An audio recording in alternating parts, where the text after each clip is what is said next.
A silk emerald dress, a fake fiancé, a black helicopter landing in her quiet suburban neighborhood like the opening shot of a crime film. Madison Cole thought she was hiring an actor to survive one brutal family reunion.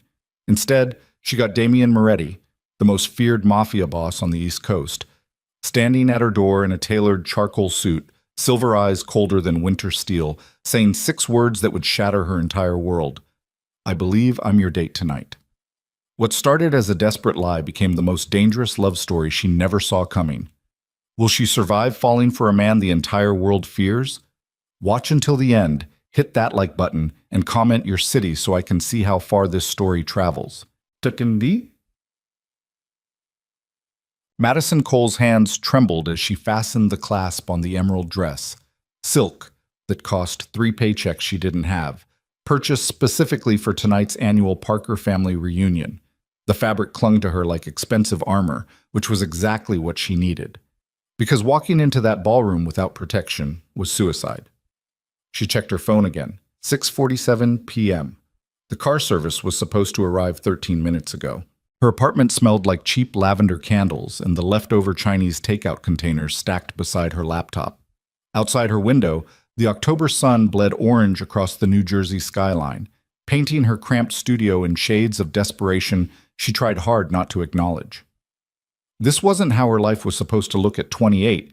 She'd imagined something cleaner by now, something impressive. Instead, she was a freelance journalist, scraping together rent by writing corporate press releases about dental equipment and accounting software, work that made her soul feel like it was slowly drowning in beige mediocrity.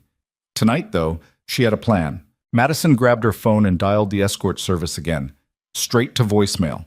She cursed under her breath and threw the phone onto her unmade bed, then immediately picked it up again because panic was a terrible lifestyle choice, but somehow her default setting. The Parker family reunion happened every October without fail, hosted by her cousin Vanessa's disgustingly wealthy in-laws at some obscenely expensive venue designed to remind everyone exactly where they ranked in the social hierarchy. Last year it was the Grand Meridian Hotel. The year before, a private yacht club. This year, Vanessa had sent out gold-embossed invitations announcing the event would take place at the Meridian again. Rooftop ballroom, black tie required, +1s encouraged. Translation: bring proof. You're not a complete failure. Madison had attended alone for the past 3 years. 3 years of passive-aggressive comments from Aunt Diane about still being single. 3 years of Vanessa's perfectly practiced sympathy that felt more like a knife slid between ribs with a smile. 3 years of distant relatives asking what she did for work, then visibly losing interest the moment she said freelance writer. Not this time. This year, Madison had hired a fake fiancé. She'd found the service online after 2 glasses of wine and a particularly brutal afternoon spent watching Vanessa's engagement photos flood Instagram. Vanessa in a designer gown, Vanessa's fiancé who looked like he'd walked out of a cologne commercial, Vanessa's ring that could probably pay off student loans for a small country. The website promised professional companions for all occasions. Discreet, elegant, experienced actors who could play any role required. Madison had selected a package called The Boyfriend Experience and paid $800 she absolutely could not afford for 4 hours of someone pretending to be madly in love with her. His name was supposed to be Ryan. Corporate consultant, charming, safe. The website showed a photo of a man with neat brown hair and an unremarkable smile that screamed, "I won't embarrass you at family events." Perfect. Except Ryan was now 17 minutes late, and Madison's carefully constructed plan was unraveling like cheap thread. She checked her phone again. No messages. No missed calls.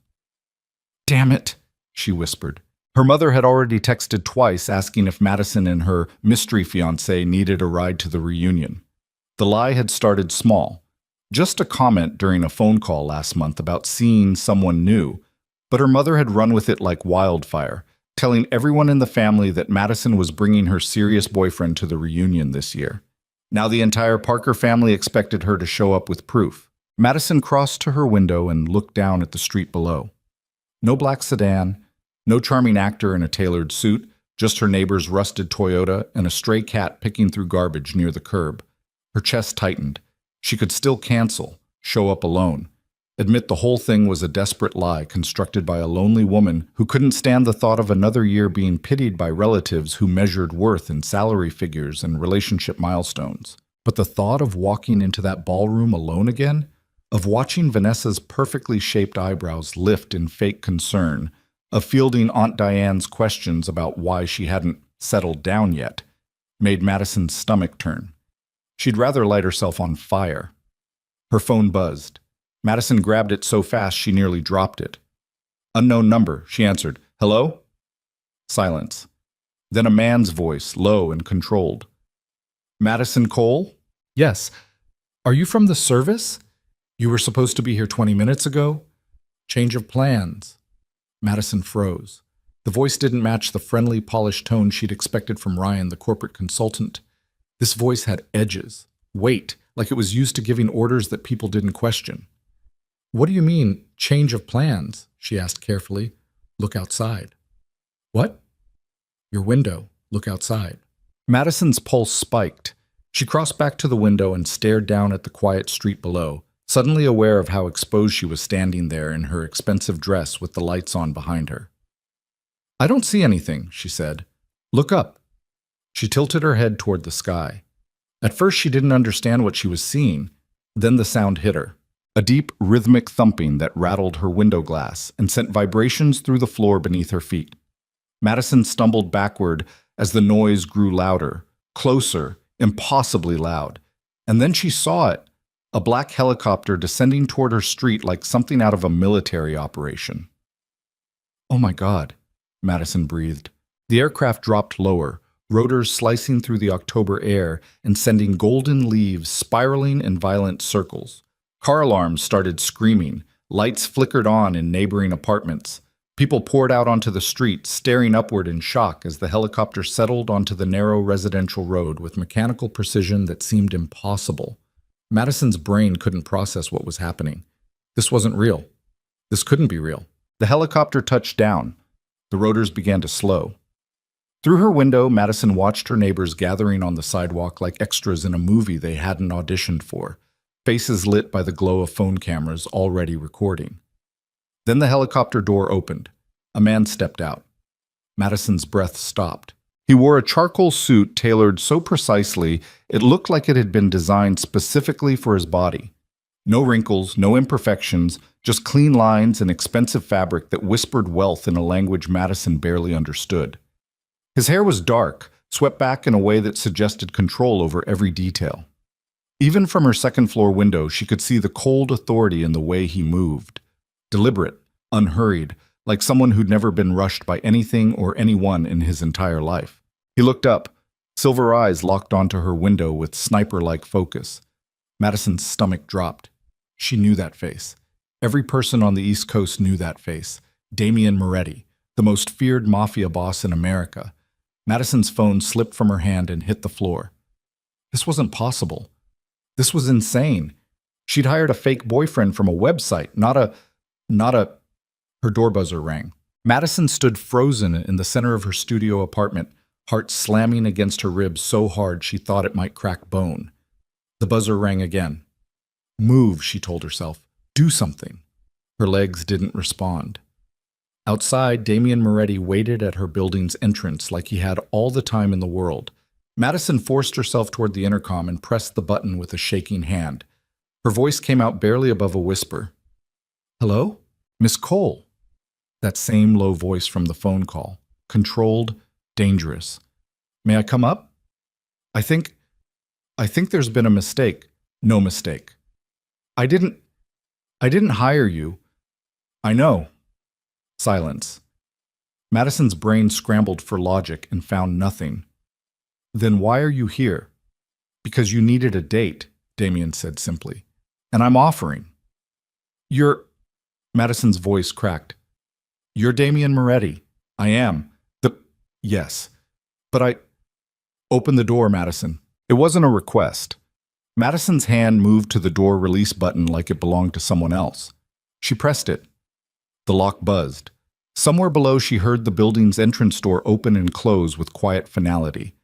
Footsteps in the stairwell, steady, unhurried, getting closer. Madison backed away from her apartment door, heart racing so fast her vision started to blur at the edges. She thought about running, climbing out the fire escape, calling the police. But what would she even say? A mafia boss just landed a helicopter on my street, and now he's walking up to my apartment because I hired a fake boyfriend, and somehow the universe decided to replace him with the most dangerous man in America? They'd think she was losing her mind. Maybe she was. The footsteps stopped outside her door. A knock. 3 times. Calm. Patient. Madison's voice shook. "Who sent you?" "No one sent me," Damien replied through the door. "I'm here by choice." "That doesn't make any sense. Open the door, and I'll explain." Madison stared at the door like it might explode. Every instinct screamed at her to refuse, to call the police, to do literally anything except let a mafia boss into her apartment. But underneath the terror, something else whispered. Curiosity. Because Damien Moretti didn't show up at random apartments in New Jersey for no reason. Men like him didn't descend from helicopters to offer fake date services to struggling freelance journalists, which meant something else was happening here. Something Madison didn't understand yet. She crossed to the door and opened it. Damien Moretti stood in the hallway of her rundown apartment building like a wolf in a rabbit den. Too large, too dangerous, completely out of place among the peeling wallpaper and flickering fluorescent lights. Up close, he was worse. Silver eyes that looked like they could calculate the exact amount of pressure needed to break someone. A jawline sharp enough to cut glass. No smile, no warmth, just cold, controlled power wrapped in an expensive suit. Madison forced herself to meet his gaze. "Why are you here?" Damien's eyes swept over her. The emerald dress, the heels she'd practiced walking in for an hour, the careful makeup she'd applied to hide the exhaustion beneath. "You hired an escort service for a family event," he said. "They subcontracted to a secondary agency. That agency contacted me." "Why would a mafia boss work for an escort agency?" "I don't." His expression didn't change. "I own it." Madison's brain stalled. "You... what?" Among other businesses, Damien stepped into her apartment without waiting for an invitation, forcing Madison to back up or be crowded against the doorframe. "The service you contacted is one of several legitimate operations under my portfolio. When your request came through, I saw your name on the file." And I remembered you." Madison's pulse spiked. "We've never met." "Yes, we have. I think I'd remember meeting you 6 months ago," Damien interrupted quietly. "You interviewed me under the name Rebecca Lawson, corporate profile piece for Manhattan Business Review. You claimed you were writing about urban redevelopment and philanthropic ventures." The memory hit Madison like cold water. 6 months ago, she'd been assigned a puff piece about wealthy East Coast investors contributing to city housing projects. The editor had given her a list of names to interview, including a man listed as D. Moretti, real estate development. She'd shown up to a sleek office building in Manhattan, been escorted to a top-floor conference room, and spent 45 minutes asking questions to a man in an expensive suit who answered with the kind of polished corporate language that said absolutely nothing. She'd written the article, collected her paycheck, moved on. She hadn't realized she'd been interviewing a mafia boss. "You used a fake name," Damien continued, watching her face carefully. "Fake credentials. You asked questions that had nothing to do with real estate development and everything to do with money laundering, political corruption, and organized crime." Madison's throat went dry. "I was just doing my job. You were investigating me." "I didn't know who you were." "Yes, you did." Damien's voice remained calm, but something shifted in his eyes. "You knew exactly who I was. You just didn't care." Silence. Madison's hands clenched at her sides. "If you're here to threaten me, I'm here," Damien said quietly. "Because you're the only person who's ever interviewed me without fear or greed. You challenged me, questioned me, forced me to defend an empire I'd spent years hiding behind legitimate businesses and polished PR statements." He paused. "I never forgot that. So you... what? Tracked me down?" "I kept tabs on you." Madison's stomach twisted. "That's illegal? Unethical?" Damien's mouth curved slightly, though it didn't reach his eyes. "Yes." "Then why?" "Because when I saw your name on tonight's request, I realized something." He stepped closer, not threatening, just present, filling the space between them with the kind of quiet authority that made Madison's breath catch. You needed someone to walk into a room full of people who underestimate you and make them see you differently. And you think you're that person? I know I am. Madison's laugh came out sharp and bitter. You're a mafia boss. Exactly. Damien's silver eyes held hers. Which means when I walk into that reunion with you tonight, no one will ever underestimate you again. The words settled into Madison's chest like stones. He wasn't wrong. Showing up with Damien Moretti would accomplish exactly what she wanted. It would shatter every assumption her family had about her, prove she wasn't the failure they thought she was, give her one night of being seen as someone powerful instead of pitied. But it would also put her directly in the orbit of a man whose name appeared in federal investigations, unsolved murder cases, and conspiracy theories about political corruption. A man who'd just admitted to tracking her movements for 6 months. This is insane, Madison whispered. Yes. I should say no. You should. Then why aren't you leaving? Damien's expression shifted, just slightly, just enough for Madison to see something beneath the controlled exterior. Something that looked almost like honesty. Because for 6 months, he said quietly, I haven't been able to stop thinking about the woman who walked into my office, looked me in the eye, and asked if I ever felt guilty about the people I'd destroyed to build my empire. He paused. No one's ever asked me that before. Madison's breath caught. What did you answer? She heard herself ask. I lied, Damien said. I gave you the polished corporate response about economic growth and job creation and community investment. His eyes didn't leave hers. But the real answer? Yes, I feel guilty every single day. The confession hung in the air between them. Outside, the helicopter's rotors had gone silent. The street below had returned to its usual quiet, though Madison could still hear distant voices. Neighbors dissecting what they'd just witnessed, probably already posting videos to social media. Her phone buzzed on the floor where she'd dropped it. Neither of them looked at it. I need to know something, Madison said finally. If I say yes to this, if I let you be my date tonight, what happens after? After tonight? Yes. Damien studied her for a long moment. That depends on you. On me? On whether you want there to be an after. He said it simply, like he was discussing a business transaction, instead of something that felt dangerously close to a proposition. Tonight can be exactly what you paid for, 4 hours. I play the devoted fiancé. I make your family see you differently. Then I leave, and we never speak again. And if I want something different, then we negotiate. Madison's pulse hammered in her throat. Negotiate what? Damien stepped closer. Close enough that Madison could smell expensive cologne and something darker underneath, like smoke and danger, and things she'd spent her entire life avoiding. I've spent years building an empire that requires me to be ruthless, calculating, and completely isolated, he said quietly. I'm good at it, too good. But 6 months ago, you sat across from me and made me remember what it felt like to be challenged by someone who didn't want anything from me except the truth. His voice dropped lower. I'd like to feel that again. You want me to keep investigating you. I want you to keep seeing me as human instead of a monster. The words hit Madison harder than she expected. She thought about the interview 6 months ago, how she'd walked into that conference room expecting another corporate puppet spouting rehearsed talking points, and instead found a man who'd looked genuinely surprised when she pushed back against his polished answers. She thought about the loneliness buried in that surprise, and she thought about her own life, the cramped studio apartment, the freelance work that crushed her soul, the family reunion that represented everything she'd failed to become. Maybe they were both desperate in different ways. If I say yes, Madison said slowly, I need rules. Name them. Tonight is a performance, nothing real. Agreed. You don't touch me unless it's necessary for the act. Understood. And after tonight, if I decide I don't want to see you again, you disappear. No tracking, no following, nothing. Damien's expression didn't change, but something flickered in his eyes. Disappointment, maybe, or understanding. Agreed, he said. Madison took a breath. This was insane, reckless.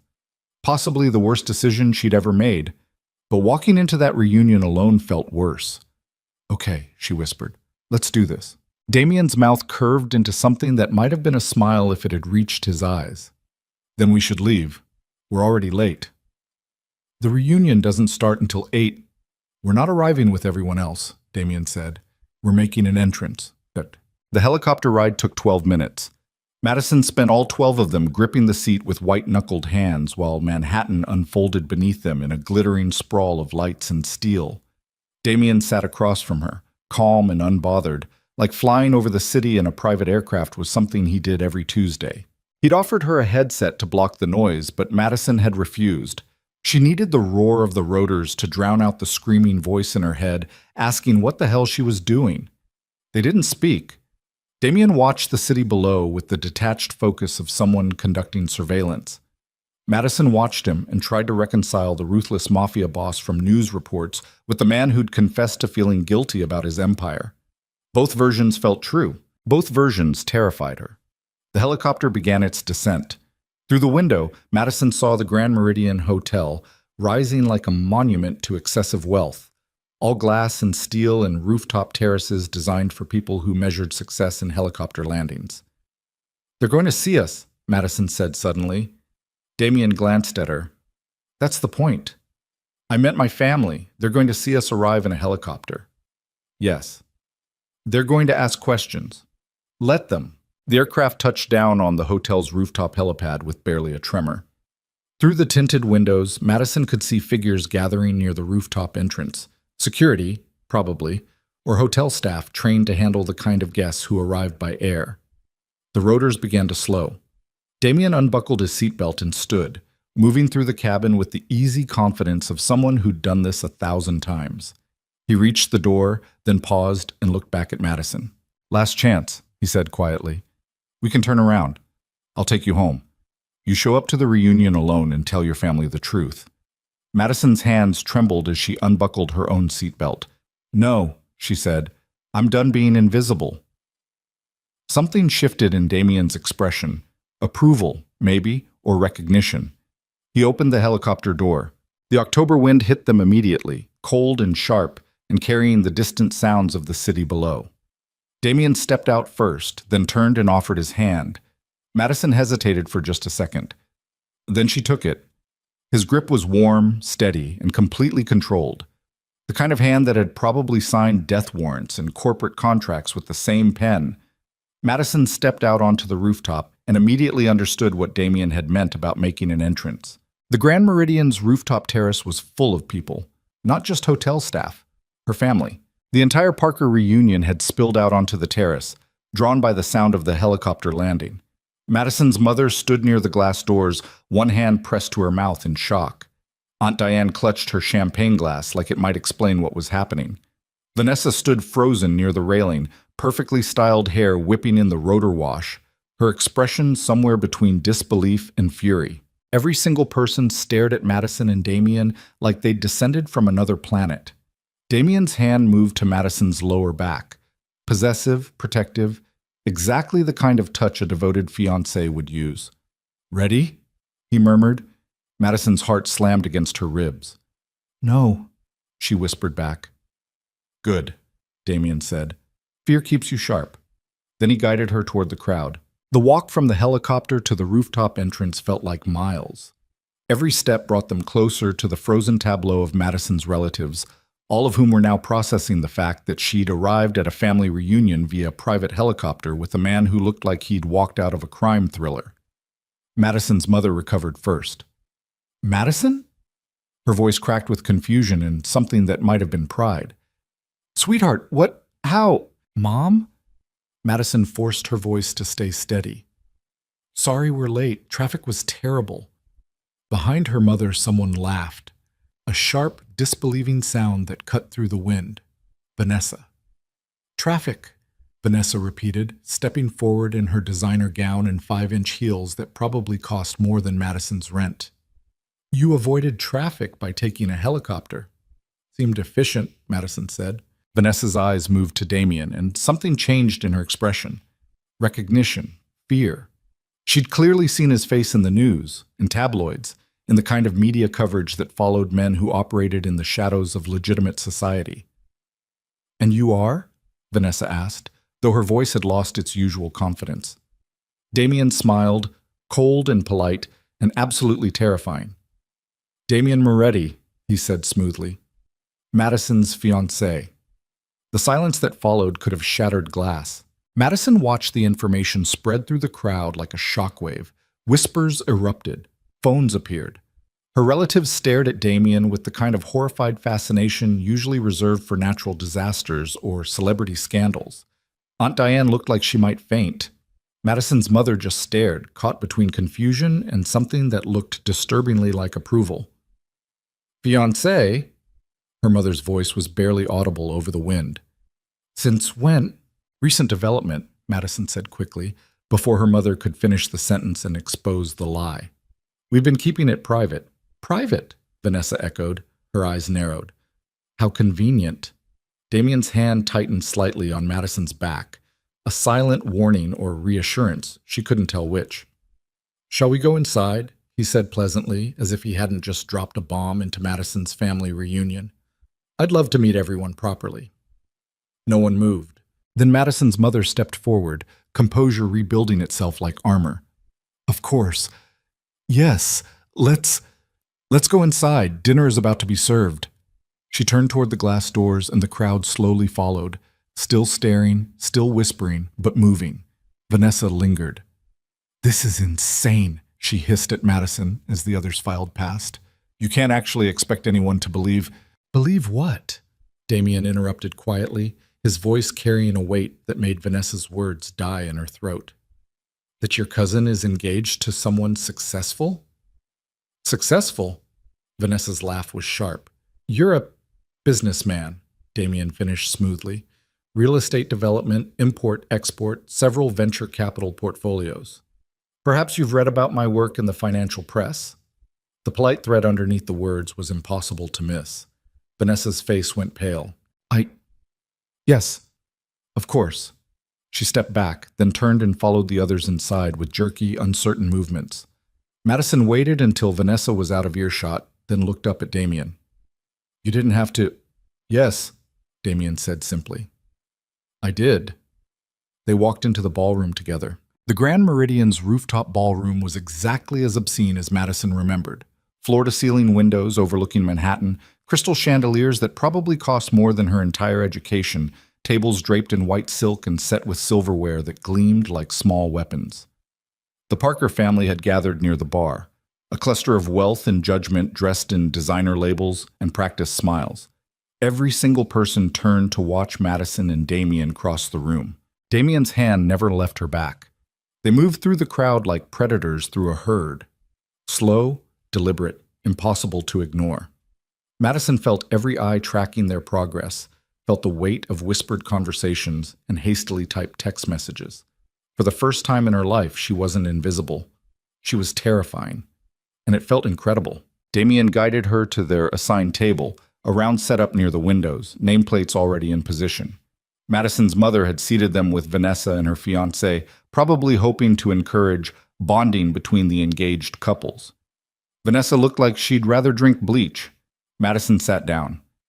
Damien pulled out her chair first, then settled beside her with the kind of casual dominance that suggested he owned the room and everyone in it. Across the table, Vanessa's fiancé, a man named Brandon who worked in finance and wore his Ivy League degree like a badge, extended his hand. "Brandon Whitmore," he said with practiced corporate charm. "Vanessa's told me so much about you, Madison, though she failed to mention you were engaged to—" He hesitated, clearly struggling with how to finish the sentence.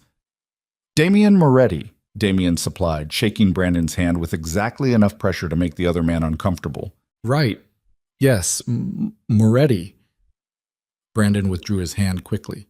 "What is it you do exactly?" "I manage investments," Damien said smoothly. "What kind of investments?" "The profitable kind." The answer was polite, vague, and absolutely designed to shut down further questions. Brandon got the message. Dinner arrived in waves of overpriced food arranged like small sculptures on oversized plates. Madison barely tasted any of it. She was too focused on the performance, the way Damien played the role of devoted fiancé with terrifying precision. He listened when she spoke, touched her hand when she reached for her water glass, leaned in close when her mother asked questions about how they met, letting Madison take the lead on the story while he added small details that made the lie sound dangerously real. "We met through work," Madison said carefully. "I was writing a profile piece. And she asked me questions no one else had the courage to ask," Damien added, his eyes on Madison like she was the only person in the room. It should have felt like acting. It didn't. Somewhere between the second course and dessert, Madison realized Damien wasn't pretending anymore. The way he looked at her, like she mattered, like her opinions were worth listening to, like she was something valuable instead of someone to pity, felt too real to be performance. And that terrified her more than anything else tonight. After dinner, the crowd migrated toward the bar and the small dance floor that had been set up near the windows.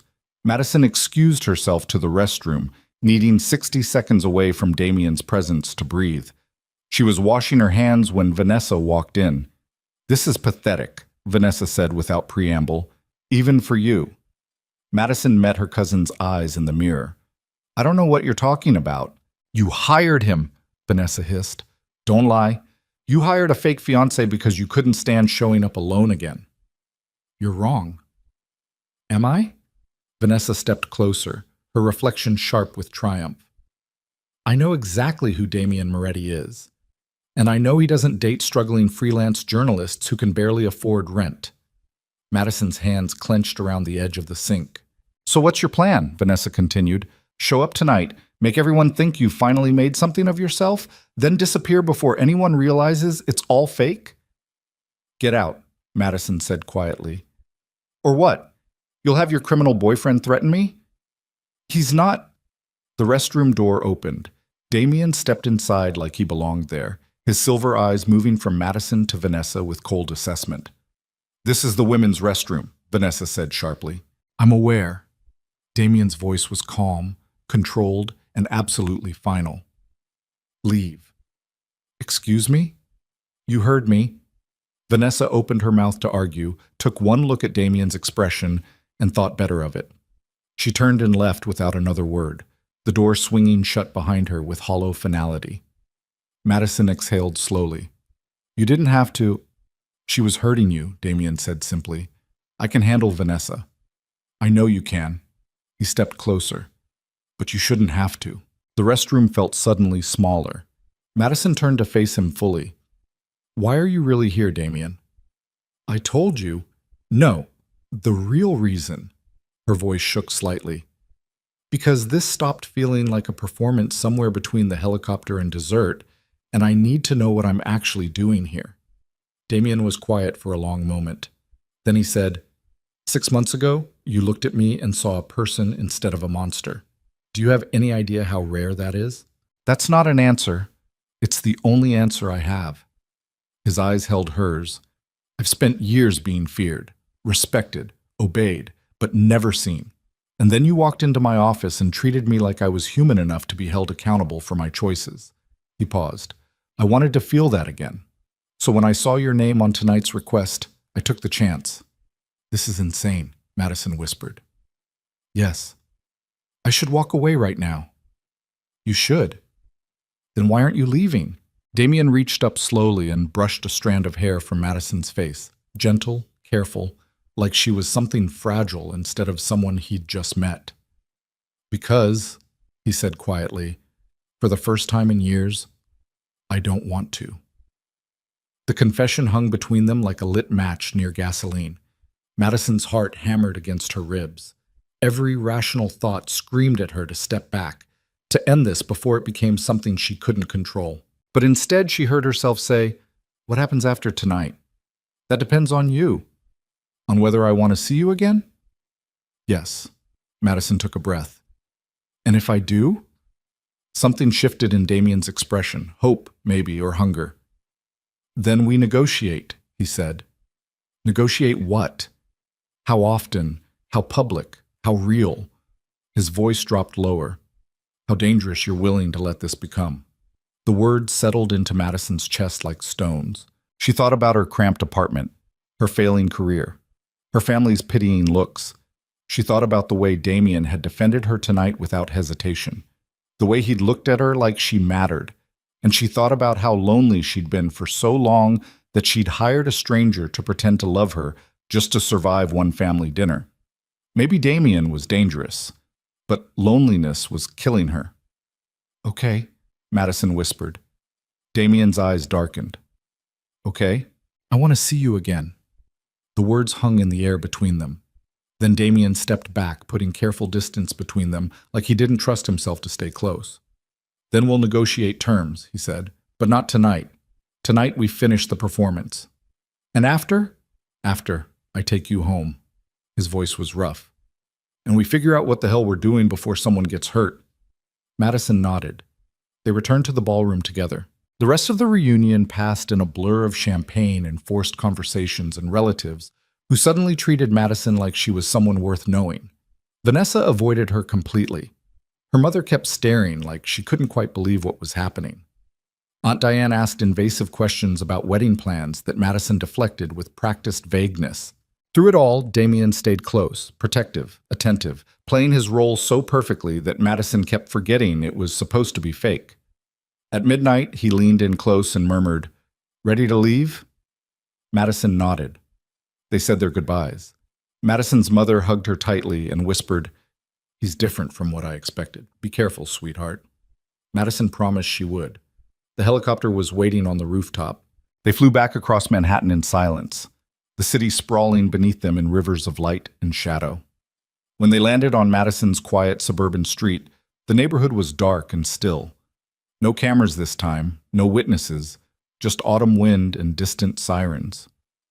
Damien walked her to her building's entrance. They stood facing each other on the cracked sidewalk, and for the first time all night, neither of them knew what to say. Finally, Damien broke the silence. "I meant what I said earlier," he said quietly. "If you want to walk away after tonight, I'll disappear. No tracking, no following. You'll never hear from me again." Madison looked up at him. This dangerous, lonely man who'd just spent 4 hours pretending to love her and somehow made it feel real. "And if I don't want you to disappear?" she asked. Damien's expression shifted. "Then give me your real number, not the one you used for the escort service, your actual number." Madison hesitated. This was the moment, the choice that would determine whether tonight stayed a performance or became something neither of them could control. She pulled out her phone and recited the number. Damien entered it into his own phone without breaking eye contact. "I'll call you tomorrow," he said. "Okay. And Madison?" "Yes?" His silver eyes held hers with an intensity that made her breath catch. "Thank you," he said quietly, "for seeing me as human tonight, even if it was just for a few hours." Then he turned and walked back to the helicopter. Madison stood on the sidewalk and watched him leave, watched the aircraft rise into the October sky and disappear into the darkness beyond the city lights. Her phone buzzed. Unknown number. She opened the message. "Sleep well, Madison. Tomorrow, we negotiate what comes next."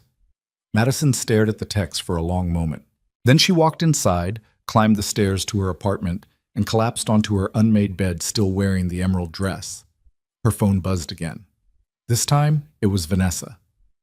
"I know what you're doing, and when this blows up in your face, don't come crying to me." Madison deleted the message without responding. She lay in the darkness, heart still racing, and thought about silver eyes and helicopter rides and the most dangerous man on the East Coast asking her to see him as human. Somewhere across the city, Damien Moretti was probably doing the same thing, and neither of them had any idea how badly this was about to destroy them both. Damien called at 7 the next morning.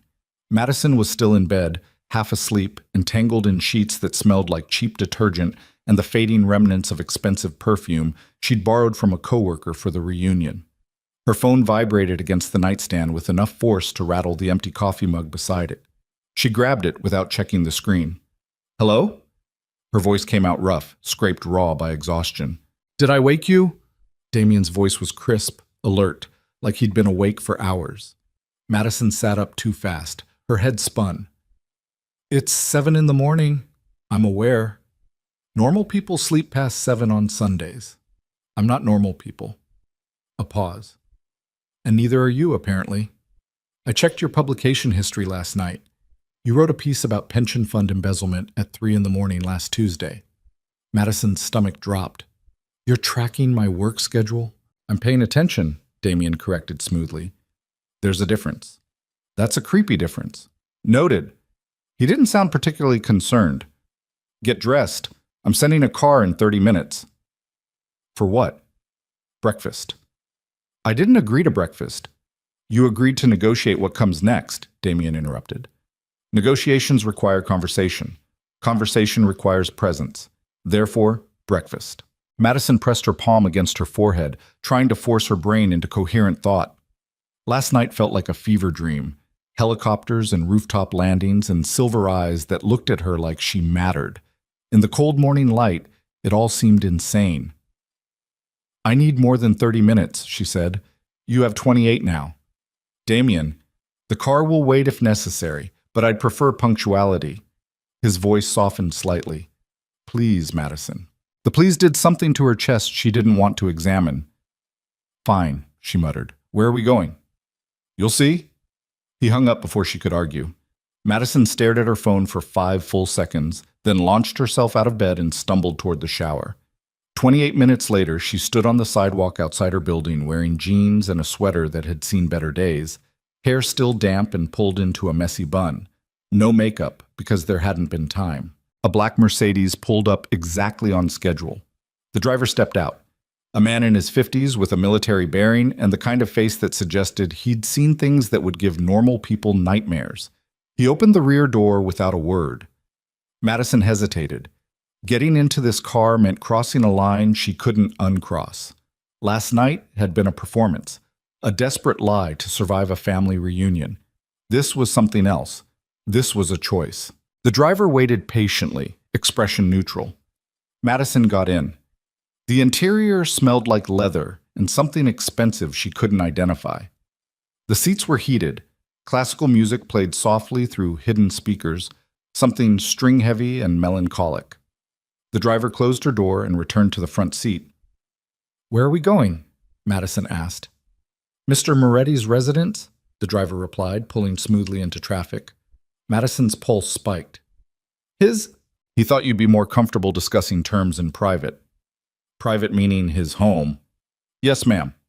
The ma'am felt wrong in Madison's mouth, like she was someone important instead of a freelance writer who bought discount bread and rationed coffee because groceries were expensive.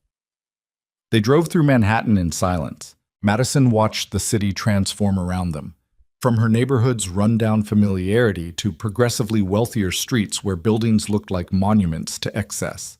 The Mercedes finally stopped in front of a sleek high-rise that screamed money in the kind of quiet, refined way that didn't need to shout. The driver opened her door. Madison stepped out onto pristine sidewalk and stared up at the building. Floor-to-ceiling windows reflected morning sunlight. A doorman in an actual uniform stood at attention near the entrance. This way, please, the driver said. He guided her through a lobby that looked like it belonged in an art museum. Marble floors, abstract sculptures, furniture that probably cost more than her entire apartment's contents combined. The doorman nodded respectfully as they passed. They took a private elevator that required a key card to operate. The numbers climbed. 10th floor, 20th, 30th. They didn't stop until the display read, PH Penthouse. Of course, Damien Moretti lived in a penthouse. The elevator doors opened directly into his apartment. Madison stepped out and her breath caught. The space was massive, open-concept living area with floor-to-ceiling windows overlooking Manhattan, modern furniture in shades of black and gray and chrome, everything clean and sharp and deliberately intimidating. Art hung on the walls that Madison recognized from auction catalogs she'd browsed during lonely research binges. The kitchen gleamed with appliances that probably cost more than her car. Damien stood near the windows wearing dark slacks and a white dress shirt with the sleeves rolled to his elbows. No tie, no jacket, just clean lines and controlled power. He turned when she entered. You're punctual, he said. Your driver was very insistent. Marcus is good at his job. Damien gestured toward a dining table set for two near the windows. Coffee? Please. He poured from a French press that sat on the table. Real coffee. The expensive kind that smelled like Madison's lost dreams of financial stability. He handed her a cup. Their fingers brushed. Madison pulled back too quickly and nearly spilled coffee on herself. Damien's mouth curved slightly. Nervous? Cautious, Madison corrected, taking a careful sip. The coffee was perfect. She hated that it was perfect. You did land a helicopter on my street and admit to tracking my movements for 6 months. Fair point.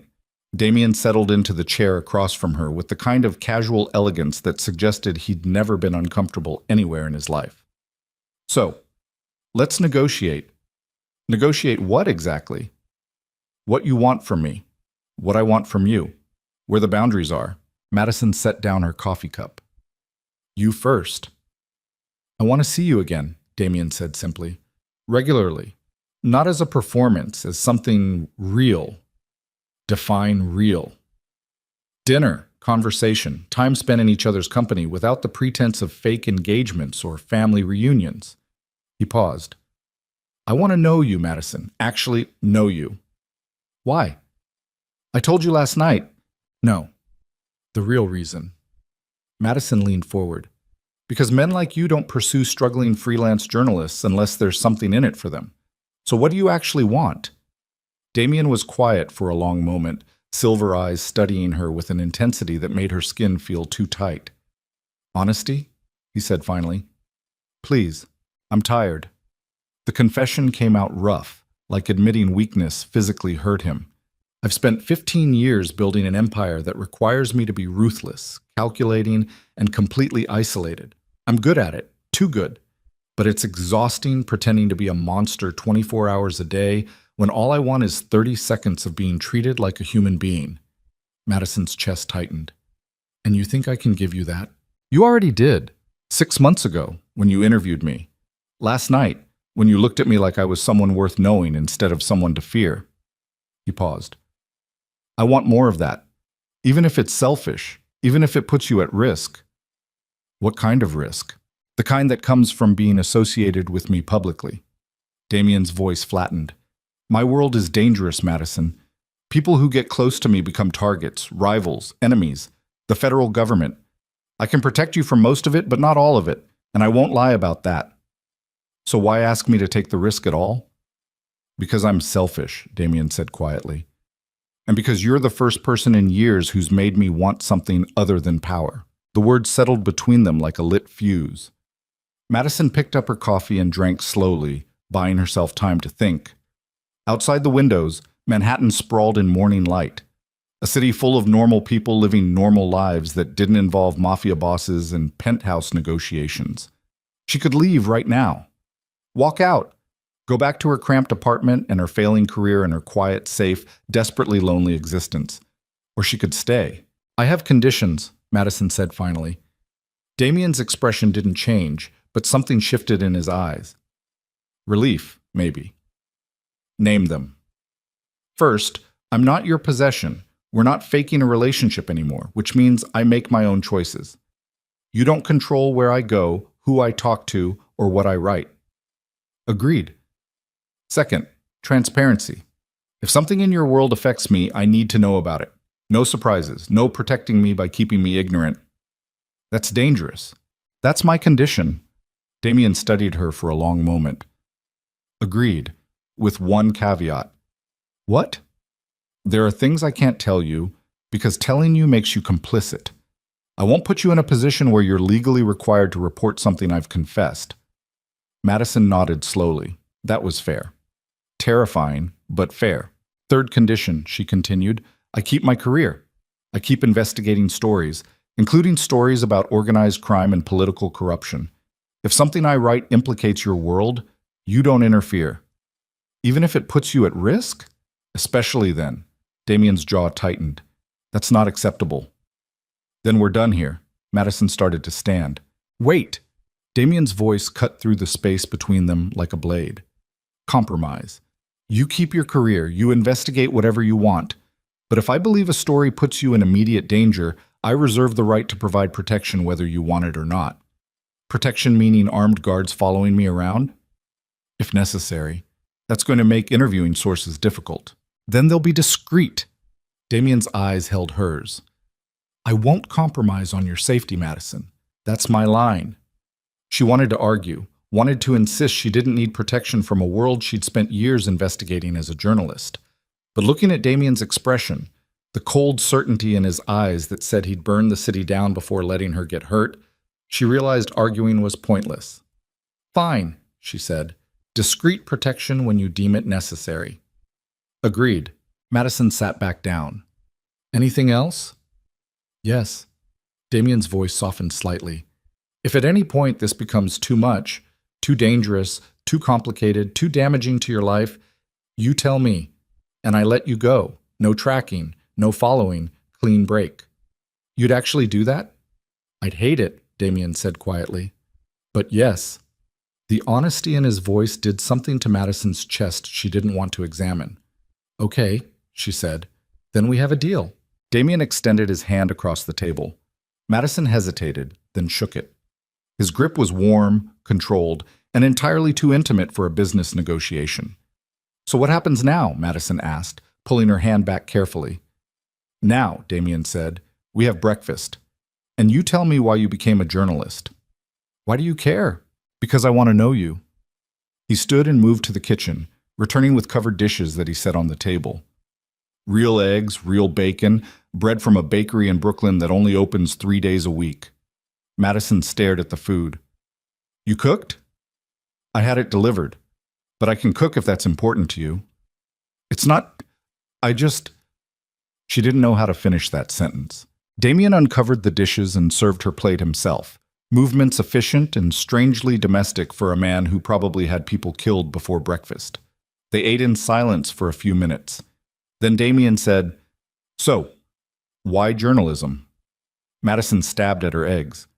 "Why does anyone become a journalist?" "That's not an answer." "Fine." She set down her fork.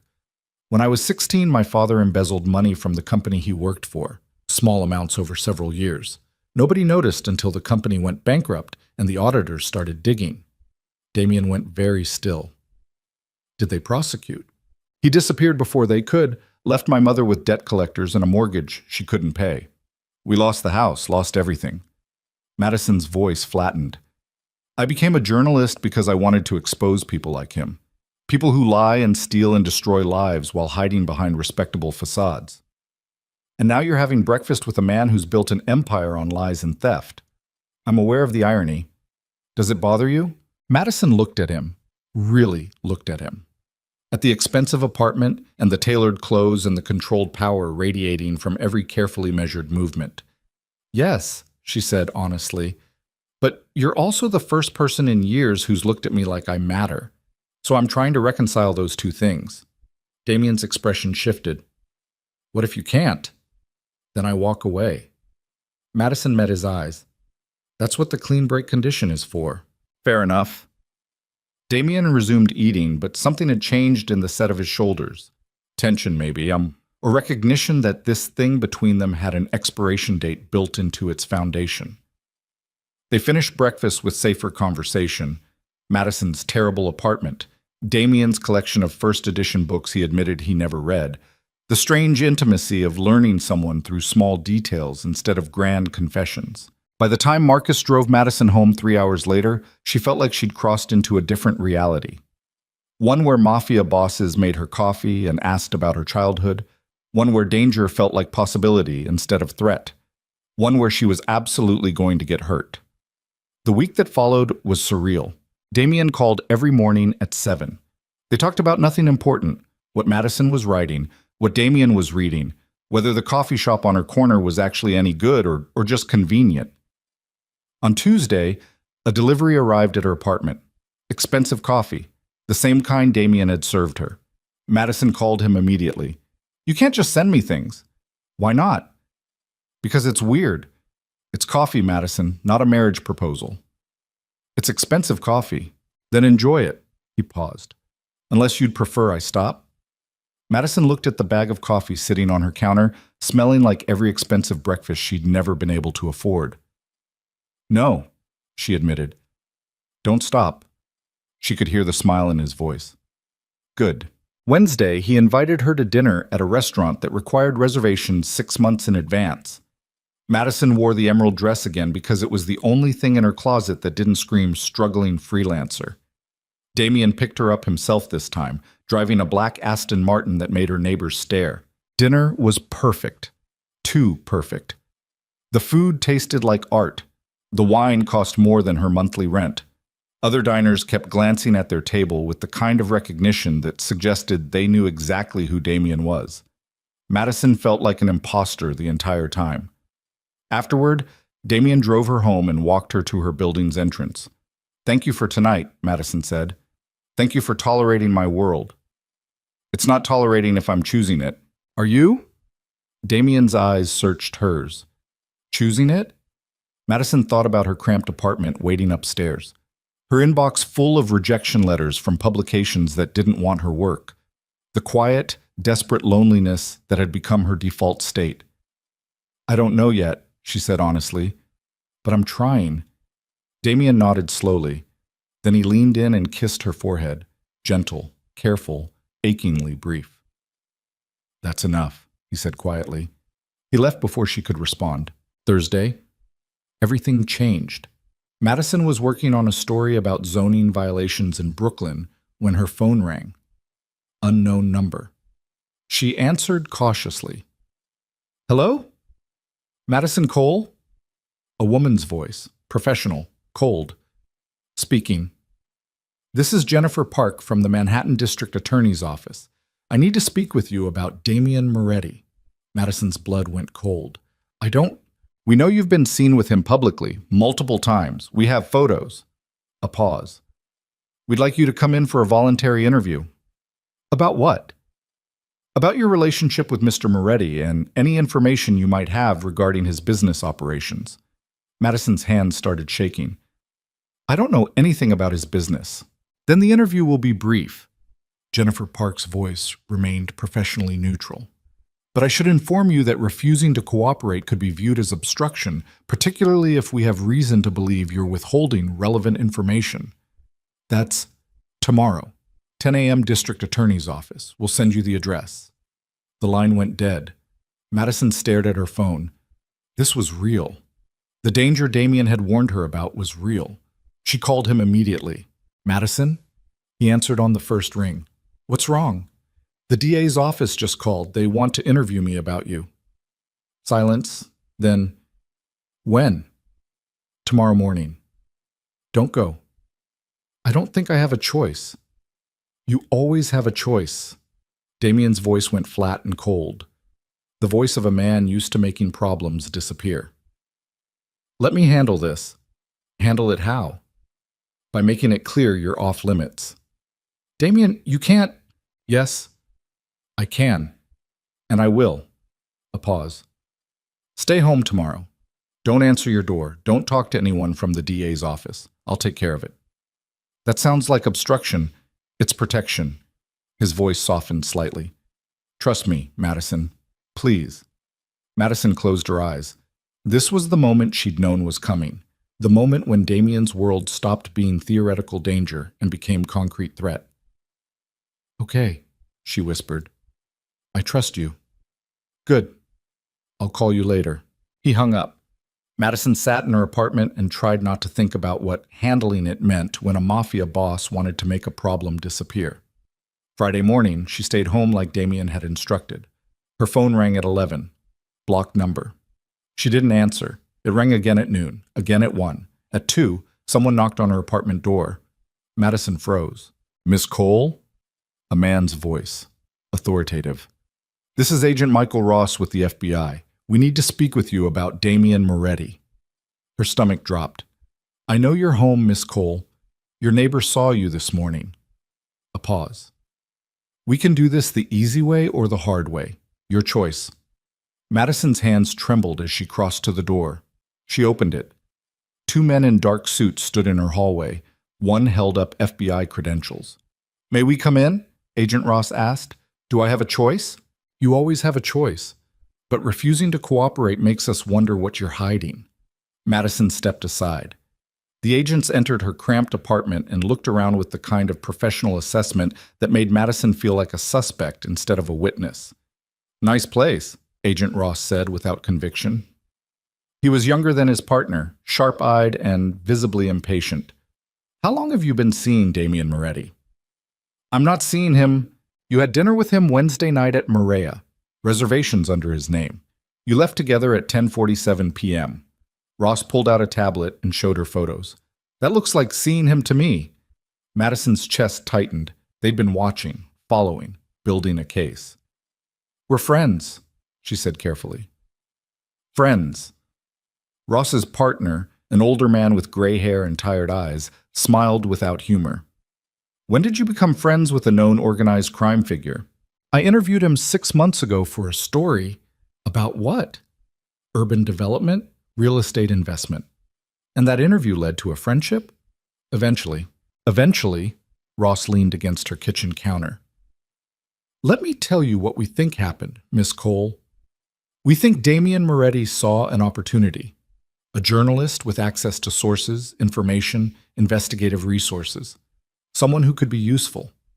So he cultivated a relationship, made you feel special, important, and now you're compromised. That's not... Have you given him information about any of your sources? The older agent interrupted. Names of people you've interviewed? Details about ongoing investigations? No. Has he asked you to write stories that benefit his business interests? No. Has he offered you money, gifts, expensive dinners in exchange for favorable coverage? I haven't written anything about him. Yet. Ross straightened. But you will. And when you do, we need to know if it's journalism or propaganda for a criminal organization. Madison's hands clenched at her sides. Get out. Excuse me? You heard me. Get out of my apartment. The older agent sighed. Miss Cole, I don't have to talk to you without a lawyer present, and I'm choosing not to. So leave. Ross and his partner exchanged glances. This is a mistake, Ross said quietly. Damian Moretti is dangerous. He uses people. And when they stop being useful, they disappear. He set a business card on her counter. When you're ready to protect yourself instead of him, call me. They left. Madison locked the door behind them and collapsed against it, heart hammering so hard her ribs ached. Her phone rang. Damian, she answered. They were here. I know. His voice was tight with controlled fury.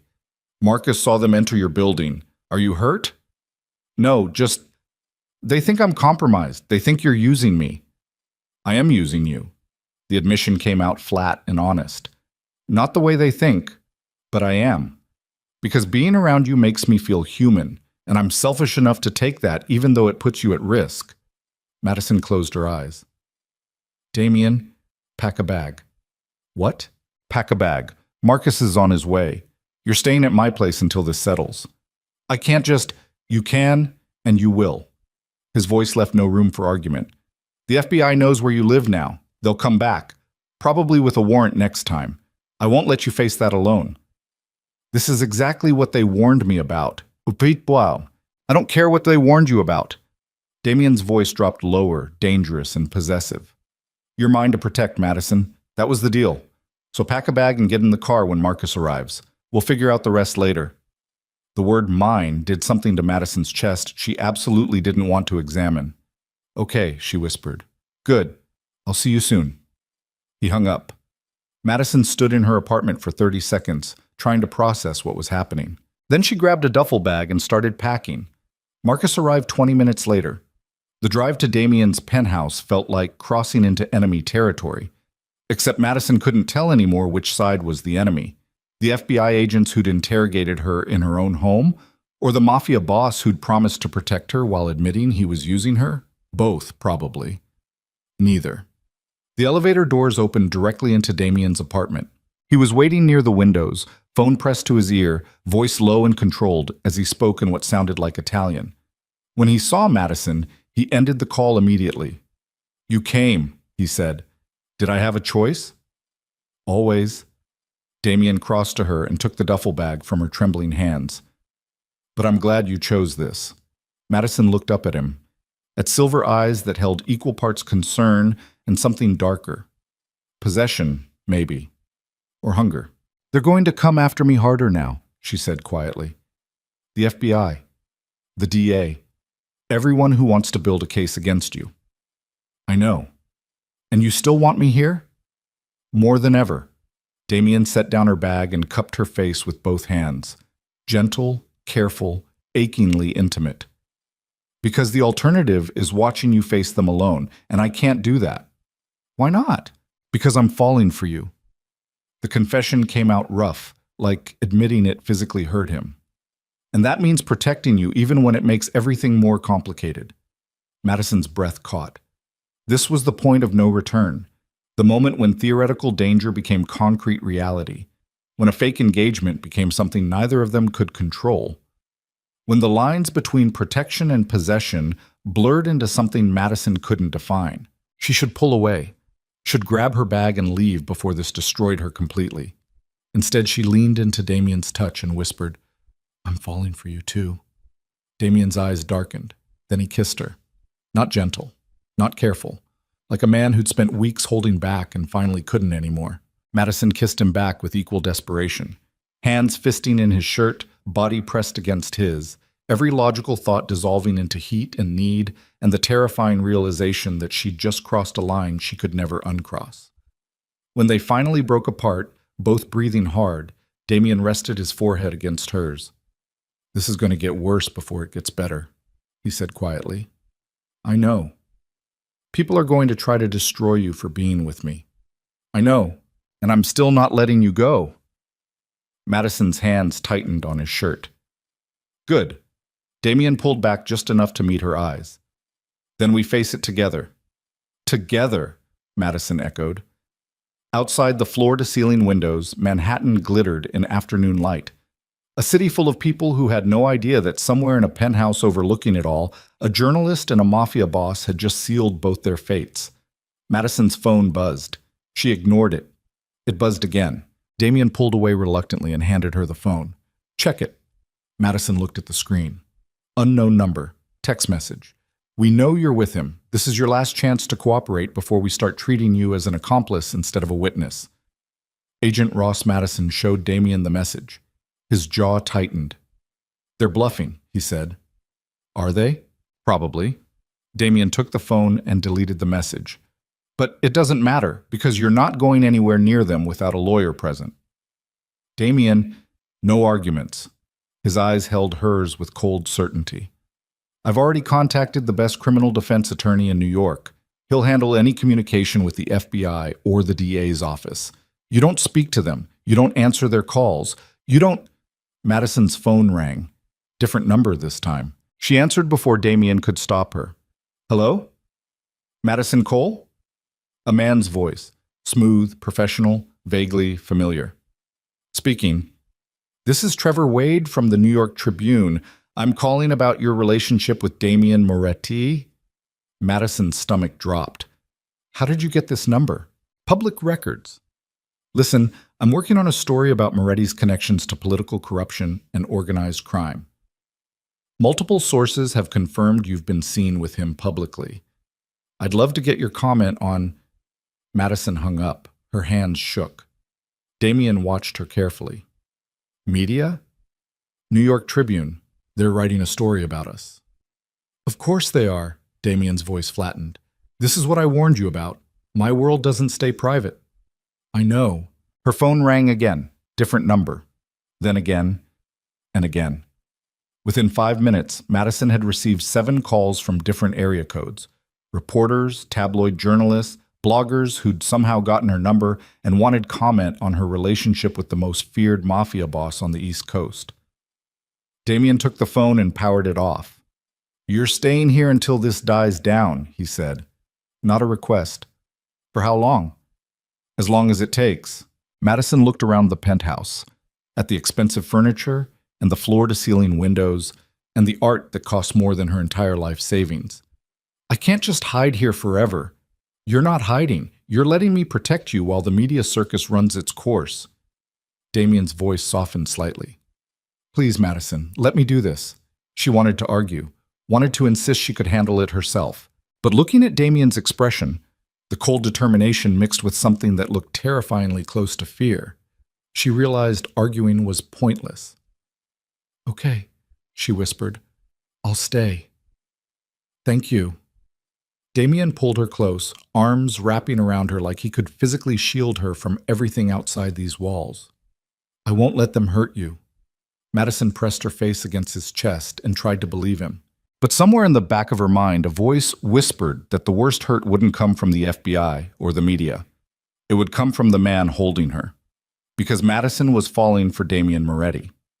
And when this inevitably fell apart, when his world collided with hers in ways neither of them could survive, it was going to destroy her completely. Outside, her phone, now powered off and silent, continued receiving messages she'd never read.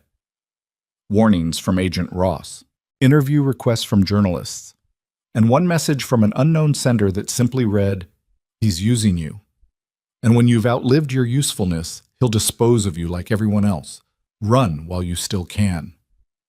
But Madison didn't see it. She was too busy falling in love with a man who'd just admitted he'd been falling for her too, and neither of them realized how badly they'd just doomed each other. The FBI field office smelled like burnt coffee and institutional despair. Madison sat in an interrogation room with gray walls, a metal table bolted to the floor, and a two-way mirror that reflected her own exhausted face back at her. She'd been here for 3 hours. No phone, no lawyer, just Agent Ross and his partner sitting across from her with file folders that kept getting thicker every time they opened them. "Let's go through this again," Ross said, voice professionally neutral in the way that made Madison's skin crawl. "You met Damian Moretti 6 months ago during an interview for Manhattan Business Review." "Yes." Madison's throat was raw from repeating the same answers. "I already told you. You used a fake name, Rebecca Lawson." Ross tapped the file. "Why?" "It's a pen name. A lot of freelancers use them." "A pen name or a cover identity?" Ross leaned forward. "Because using false credentials to gain access to a subject under federal investigation could constitute obstruction." Madison's bat clenched beneath the table. "I didn't know he was under investigation." "But you knew who he was." "I knew his name appeared in some reports about organized crime." "Some reports?" Ross's partner, the older agent Madison remembered from her apartment, slid a stack of printed articles across the table. "Try 43 separate news stories in the past 5 years linking Moretti to money laundering, extortion, witness intimidation, and suspected homicides." "You're a journalist, Miss Cole. You expect us to believe you interviewed him without doing basic research?" Madison stared at the articles. Headlines she recognized because she'd read every single one before walking into that interview 6 months ago. "I did my research," she said quietly. "So you knew," Ross said. "You knew exactly who Damian Moretti was, what he'd done, and you interviewed him anyway using a false identity." "It was a corporate profile piece." "It was surveillance," Ross interrupted. "And I think you've been conducting surveillance on Moretti for 6 months, gathering information, building a relationship, getting close enough to access his inner circle." Madison's pulse spiked. "That's not—" "Then what is it?" Ross's voice hardened. "Because from where I'm sitting, you've got 2 options. Either you're working with Moretti as some kind of PR shield to legitimize his operations, or you're investigating him independently and you've gotten in over your head." He paused. "Which is it?" The question hung in the air like a blade. Madison knew the right answer. The safe answer. The answer that would get her out of this room and back to her life. Tell them everything. Cooperate. Testify. Save herself the way Sarah Chen had. But looking at Ross's expression, the cold calculation of a man who didn't care about truth, only about building a case, Madison realized something. They didn't want her cooperation. They wanted her destruction. "I need a lawyer," Madison said. Ross smiled without warmth. "You're not under arrest, Miss Cole. You're here voluntarily." "Then I'm leaving." She stood.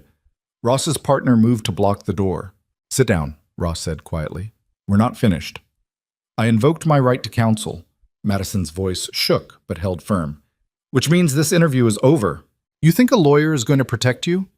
Ross leaned back in his chair, studying her like a specimen under glass. "We have photographs of you entering Moretti's building at 11 p.m. and not leaving until the next morning. We have recordings of phone calls between you and known associates of his organization.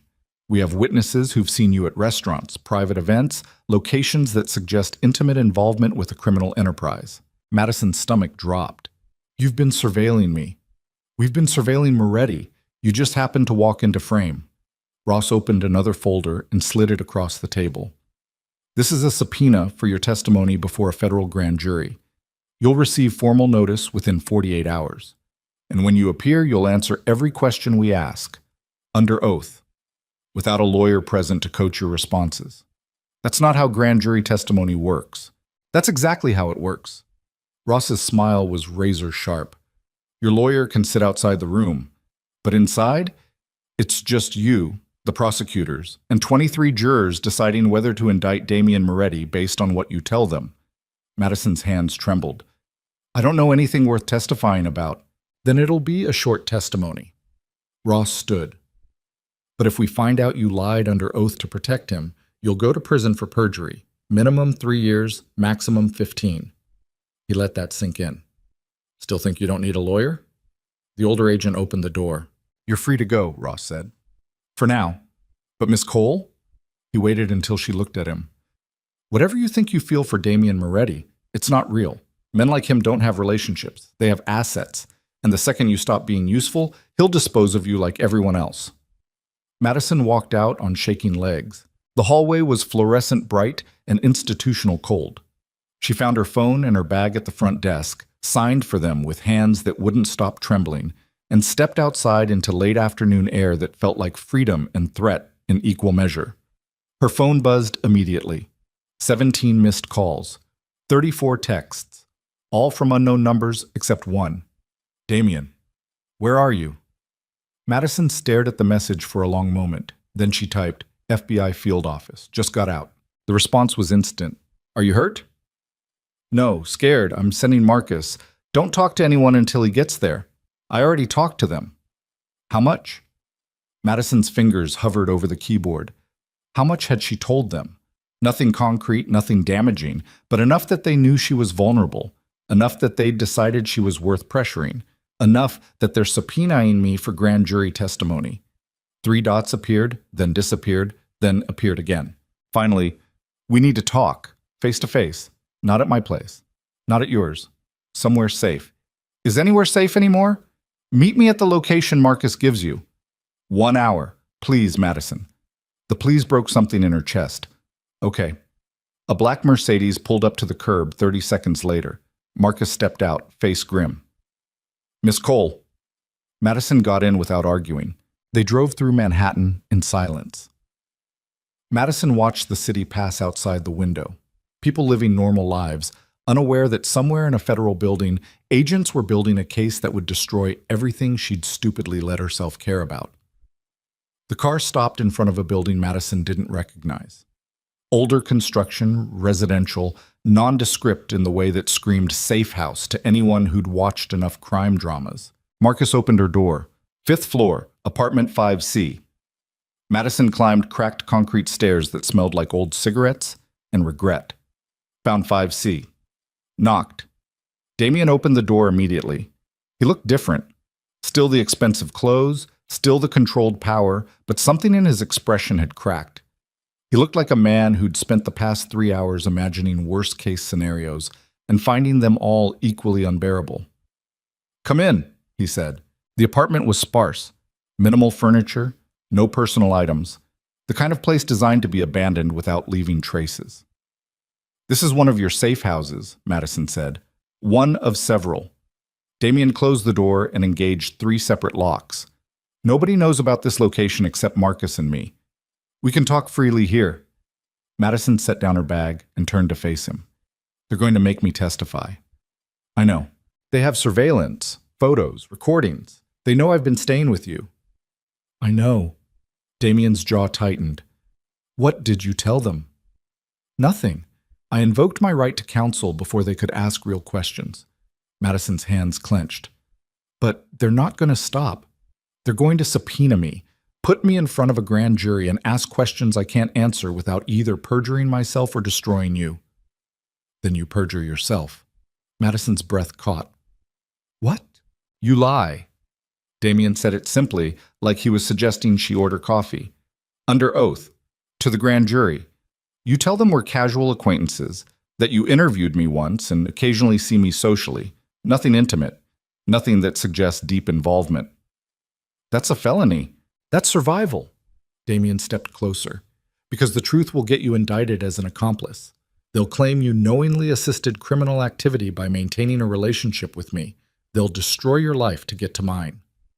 So your solution is I commit perjury and go to prison for that instead? My solution is you lie convincingly enough that they can't prove it's perjury. His eyes held hers with cold certainty. I'll provide documentation showing we barely know each other. Fake correspondence, false timelines, witnesses who will testify we've met maybe twice in 6 months. Madison's stomach turned. You're asking me to construct an entire false narrative.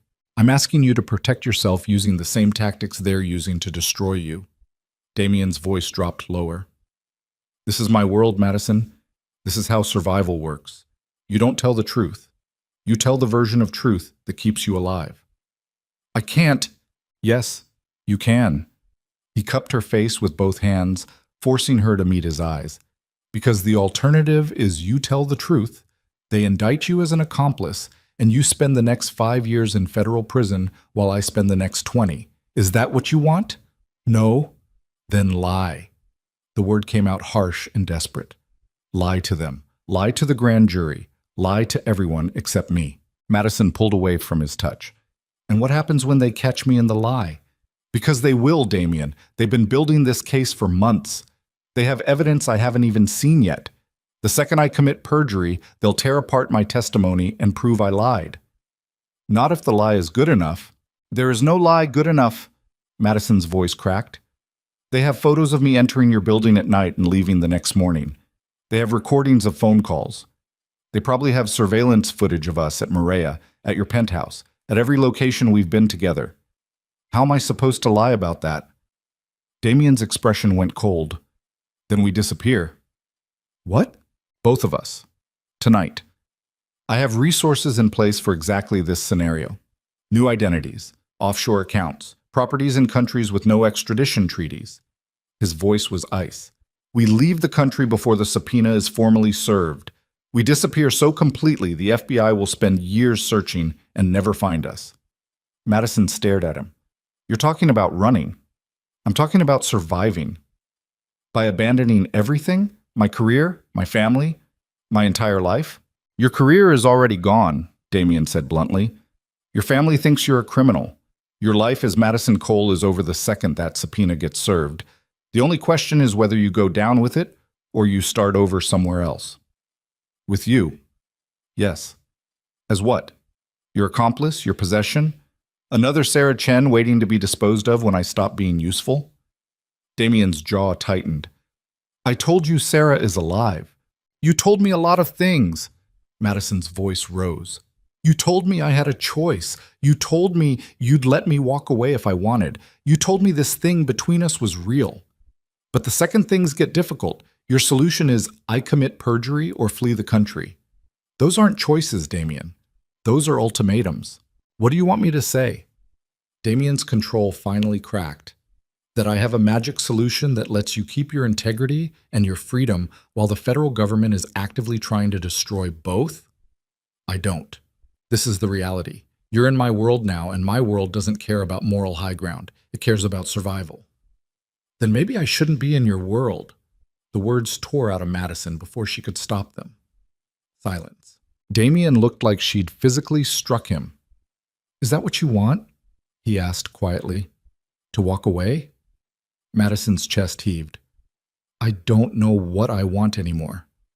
3 weeks ago, I was a struggling freelancer trying to survive a family reunion. Now I'm facing federal indictment because I was stupid enough to fall for someone who operates outside every moral boundary I've ever had. I never lied about who I was. No, you just made me fall in love with you anyway. The confession exploded out of Madison like a gunshot. You made me care about you. You made me believe this thing between us was real. And now you're asking me to throw away everything I am to protect you from consequences you created. Damien's expression shifted. Pain and hope, and something that looked terrifyingly close to desperation. You love me, he said. That's what you heard? Not the part about how you're destroying my life? You love me, he repeated, stepping closer. Say it again. Damien, say it. His hands came up to frame her face, grip gentle but insistent. Because I've spent 3 hours terrified the FBI convinced you I'm a monster, that you'd walk away and never look back, that I'd lost the only person who's ever seen me as human. His voice cracked. So say it again. Tell me I didn't imagine it. Madison's eyes burned with tears she refused to let fall. I love you, and I hate myself for it. Damien kissed her, desperate and possessive and achingly tender all at once, like he was trying to memorize the taste of her before she disappeared. Madison kissed him back because she was weak and foolish and completely doomed. When they finally broke apart, both breathing hard, Damien pressed his forehead against hers. I love you too, he whispered, which is why I need you to trust me when I say running is the only option that keeps you safe. Running makes me guilty. Staying makes you dead. His voice was flat and certain. The FBI doesn't want your testimony, Madison. They want leverage. They want me desperate enough to make mistakes. And the fastest way to make me desperate is to threaten the one person I actually care about. Madison's blood went cold. What are you saying? I'm saying someone leaked your location to the media outside my building this afternoon. Someone made sure cameras were there when the FBI picked you up. Someone is orchestrating this entire situation to maximum public damage. Damien pulled back enough to meet her eyes. This isn't standard procedure. This is targeted destruction. And I need to figure out who's behind it before they escalate to actual violence. Violence against who? You. The word hung between them like a death sentence. Madison's hand started shaking. The FBI didn't send those documents about Sarah Chen, Damien interrupted. Someone else did. Someone who knew exactly what evidence would destroy your trust in me. Someone who's playing a much bigger game than federal prosecution. Who? I don't know yet. His expression went cold. But I'm going to find out. Madison's phone buzzed. She pulled it out with trembling hands. Email notification. Sender. A friend. Subject. Final warning. Her stomach dropped as she opened it. A single photograph. Madison and Damien kissing in the safe house apartment, taken from outside the window, taken 3 minutes ago. Below the photo, a single line of text. You had your chance to walk away. Now it's too late. Check the news. Madison's hands went numb. She opened her browser and searched her own name. The top result made her vision blur. Breaking. FBI sources. Confirm Madison Cole. Under investigation for conspiracy to obstruct justice. The article was dated 11 minutes ago. No, Madison whispered. No, no, no. Damien took the phone from her shaking hands, read the article, and his expression went murderous. They leaked it, he said flatly. They told the press you're under investigation before they even formally indicted you. Why would they? To destroy your credibility before you can defend yourself. Damien's voice was cold fury. Now anything you say will be dismissed as lies from a desperate accomplice. Any testimony you give will be worthless because they've already convicted you in the court of public opinion. Madison's legs gave out. She collapsed onto the worn couch, chest heaving, mind spiraling into panic so complete she couldn't breathe. This was it, the complete destruction Ross had warned her about. Her career was gone. Her reputation was gone. Her freedom was about to be gone. And all because she'd been stupid enough to fall in love with a man the world considered a monster. Damien knelt in front of her, hands gripping her shoulders. Look at me, he commanded. Madison, look at me. She forced her eyes to focus on his face. We're leaving, he said, but tonight, within the hour. I have a private jet fueled and waiting at Teterboro. We'll be in the air before the formal indictment gets filed. By tomorrow morning, we'll be somewhere the FBI can't touch us. Running makes me look guilty. You're already guilty in their eyes, Damien's voice was steel. This leak proves that. They're not interested in justice. They're interested in destroying you to get to me. So we remove you from the equation entirely. Madison's chest constricted. What about my mother? My family? I'll make sure they're protected. Protected how? By your armed guards? By becoming targets themselves? Her voice cracked. Everyone I care about becomes collateral damage in your world, Damien. That's what you're not understanding. This isn't just about me anymore. Then what do you want me to do? The desperation in his voice nearly broke her. Tell me what you need and I'll make it happen. Money? Resources? I'll relocate your entire family to somewhere safe if that's what it takes. I need you to let me go.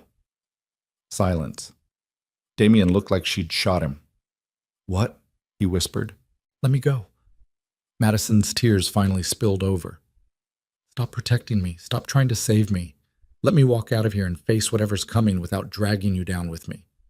I'm not letting you face this alone. You have to." Her hands gripped his wrists, holding on even as she tried to push him away. "Because if I stay with you, we both go down. But if I walk away now, if I cooperate with the FBI, if I give them everything they want about your operations, maybe they'll offer immunity. Maybe I can survive this." "By betraying me." Damien's voice went flat and cold. "By saving myself." Madison forced the words out, the way Sarah Chen did, the way anyone with self-preservation instinct would. Damien stood abruptly, backing away like she'd become toxic. "So that's it," he said. "That's your decision. You're going to testify against me." "I don't have a choice." "Yes, you do." His control finally shattered completely. "You have the choice to trust me, to believe that I will protect you, to accept that running is survival instead of cowardice. But you'd rather destroy us both than live with the guilt of choosing me over your moral high ground. That's not fair. None of this is fair." Damien's voice filled the small apartment. "I fell in love with you knowing exactly how dangerous it was, knowing it would make me weak, knowing it would give my enemies the perfect weapon to use against me. And I did it anyway because for the first time in 15 years, I wanted something more than power." He stopped, breathing hard. "But you're right. You should walk away. Because I can't protect someone who's already decided I'm the monster they should be running from." Madison stood on shaking legs. "Damien, get out. Please, just listen. I said get out." The words came out raw and broken. "Before I do something I'll regret. Before I lock you in a room and drag you onto that plane whether you want it or not. Before I become the actual monster you're so afraid of." Madison grabbed her bag with trembling hands, walked to the door, stopped with her hand on the lock. "I'm sorry," she whispered without turning around. "No, you're not." Damien's voice was ice. "You're relieved, because now you get to walk away with your integrity intact while I burn alone." Madison opened the door, stepped into the hallway. The door slammed shut behind her with brutal finality. She made it down 2 flights of stairs before her legs gave out completely, collapsed on a landing that smelled like mildew and broken promises, pressed her face against her knees, and finally let herself break. Her phone buzzed. Text message from a blocked number. "Smart choice. Report to the FBI field office tomorrow at 9 a.m. Ask for Agent Ross. He'll discuss immunity arrangements in exchange for your full cooperation. Welcome to the winning side." Madison stared at the message through blurred vision. This should feel like victory, like survival, like making the right choice to save herself from destruction. Instead, it felt like she'd just murdered the only person who'd ever actually seen her. Her phone buzzed again. This time, a news alert. Developing. Damien Moretti's penthouse, raided by FBI and coordinated operation. Madison's stomach dropped. They were moving against him, right now, while he was vulnerable and distracted by her betrayal. She'd just handed them the perfect opportunity. Her hands shook as she pulled up another news site. Different headline. Sources confirm Madison Cole negotiating immunity deal in exchange for testimony against Moretti. They'd leaked that too, before she'd even made the decision, before she'd even agreed to cooperate. Someone had decided her fate hours ago and just waited for her to realize she had no other option. Madison's phone rang. Unknown number. She answered numbly. "Hello? Madison Cole?" A woman's voice. Cold, professional, unfamiliar. "Yes. This is your final warning. Stop cooperating with federal authorities. Stop trusting Agent Ross. And most importantly, stop believing the FBI is trying to help you." Who is this? Someone who knows the real game being played here, and someone who's trying to save your life before you testify yourself into a grave. A pause.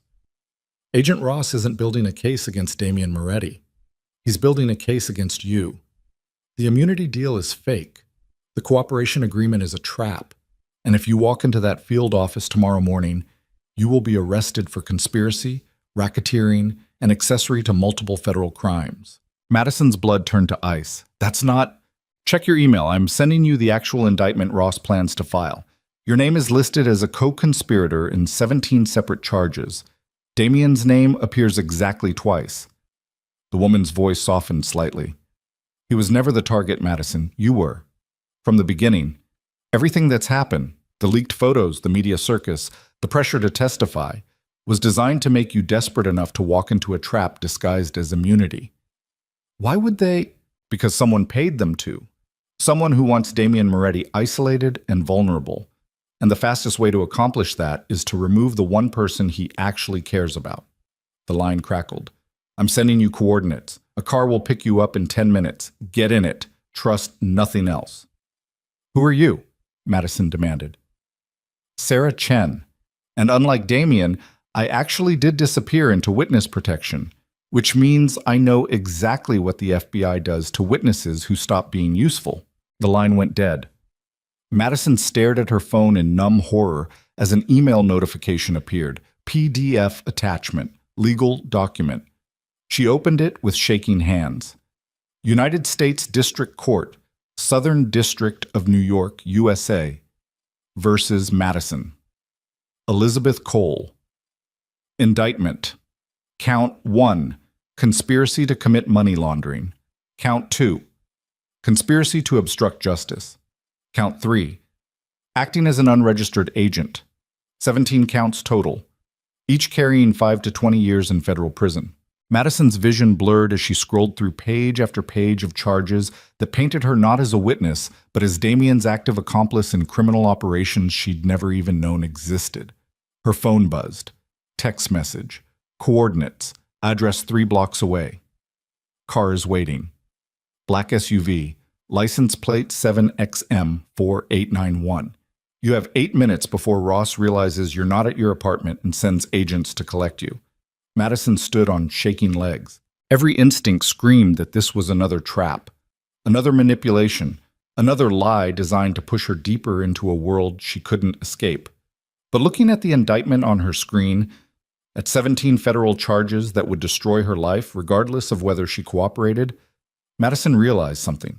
She was already trapped. The only question was which trap would kill her faster. 7 minutes. Madison ran. Down cracked stairs, out a side exit, through alleys that smelled like garbage and desperation.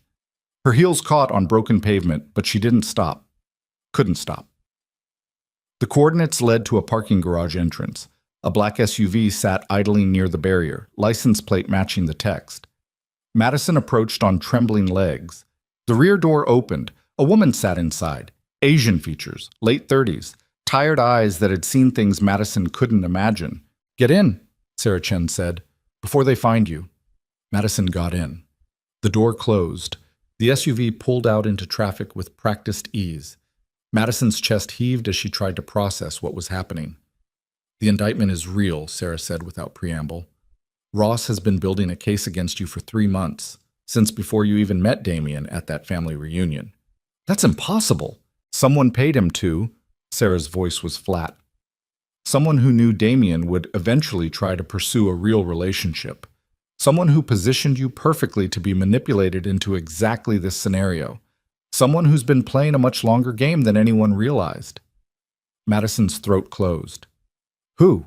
I don't know yet, but I know they're dangerous enough to corrupt a federal agent, smart enough to orchestrate media leaks with perfect timing, and ruthless enough to destroy an innocent woman's life just to isolate Damien Moretti. Sarah met Madison's eyes in the rearview mirror. You're not collateral damage, Madison. You're the weapon they've been sharpening for months, and they're about to use you to cut Damien's throat. Then what do I do? You disappear. Sarah handed her a manila envelope. New identity, new passport, bank account with enough money to start over somewhere the FBI can't find you. I'll have you out of the country before midnight. What about Damien? What about him? Sarah's voice hardened. He survived worse than losing you. He'll survive this too. The question is whether you will. Madison stared at the envelope in her hands. Inside was everything she needed to escape, to start over, to survive. All she had to do was abandon Damien completely and permanently. Leave him to face his enemies alone, while she disappeared into a life that wasn't hers, become exactly what Ross had accused her of being, a coward who saved herself by sacrificing the man she loved. Or she could throw away the envelope, walk back into that safe house, and face whatever was coming with Damien beside her. Even if it meant going to prison, even if it meant losing everything, even if it meant destroying them both. Madison's hands trembled as she stared at the envelope, the choice that would define the rest of her life. Run and survive alone, or stay and burn together. Outside the SUV windows, Manhattan blurred past in smears of light and shadow, a city that didn't care which choice she made, didn't care if she lived or died, didn't care that somewhere in a safe house apartment, a man who'd just admitted he loved her was probably tearing himself apart, wondering if she'd meant it when she said she loved him too. "I need to make a call," Madison whispered. "No calls," Sarah said firmly. "They're monitoring everything. The second you contact anyone, they'll triangulate your location. I don't care." Madison pulled out her phone. "I need to talk to him." "Madison, please." Her voice cracked. "Just one call. Then I'll decide." Sarah's expression softened with something that looked like pity. "Make it fast," she said. Madison dialed Damien's number. It rang once, twice, 3 times. Then his voice, rough and guarded. "Madison, it's me," she whispered. Silence. Then, "Where are you?" "I don't know. Somewhere in Manhattan. Sarah Chen picked me up. She says the immunity deal is fake, that Ross is going to arrest me tomorrow instead of offering protection." "I know." Damien's voice was hollow. "Marcus found the indictment 10 minutes ago. I was about to call you." "To warn me?" "To tell you I'm sorry." He exhaled slowly. "You were right to walk away. This world destroys everything good that touches it, and you deserved better than what I could give you." Madison's eyes burned. "What if I don't want better? What if I just want you?" "Then you're making a mistake that'll cost you everything." "I know." Her hand shook around the phone. "But I'm tired of running from mistakes. I'm tired of protecting myself by staying small and safe and alone. And I'm really tired of pretending I don't love you enough to burn for it." Damien's breath caught audibly. "Madison, where are you right now?" she interrupted. "The safe house. Waiting for Marcus to bring exit documents so I can disappear before the raid expands." "Stay there," Madison said. "I'm coming back." "No, I'm coming back," she repeated, voice stronger. "And we're leaving together, tonight. Both of us or neither of us. That's my choice." "They'll hunt you forever." "Then let them." Madison's voice broke. "Because I'd rather spend the rest of my life running with you than spend it safe and alone wondering what would have happened if I'd been brave enough to stay." Silence. Then Damien's voice, rough with emotion Madison had never heard from him before. "Are you sure?" "No," Madison admitted, "but I'm doing it anyway. The FBI will charge you with fleeing prosecution. I don't care. Your family will think you're guilty. I don't care. You'll lose everything you are to become someone you're not." "I already lost everything," Madison interrupted, "the second I fell in love with you, so we might as well lose it together." She could hear Damien's shaky breath through the phone. "Okay," he whispered. "Come back. We'll figure out the rest together. I'll be there in 10 minutes. "Madison?" "Yes?" "I love you." He said it like a confession and a prayer and a promise, all at once. "And I'm going to spend the rest of my life making sure you don't regret this choice." "I already regret it," Madison said, "but I'm choosing it anyway." She hung up, looked at Sarah in the rearview mirror. "Take me back to the safe house," Madison said. Sarah's expression was unreadable. "You're making a mistake. I know." Madison's hands were steady now. "But it's my mistake to make." The SUV turned around, headed back toward the building where Damien waited, where federal agents might already be surrounding, where Madison's old life would end and something new, dangerous, terrifying, impossible, would begin. Madison stared out the window at the city she was about to leave forever, and for the first time in her life, she wasn't afraid of burning, because she'd finally found something worth burning for. The SUV stopped 3 blocks from the safe house. Sarah turned in her seat, eyes hard with the kind of professional assessment that came from years of calculated survival. "Last chance to change your mind," she said. Once you walk back in there, there's no immunity deal, no witness protection, no second chances.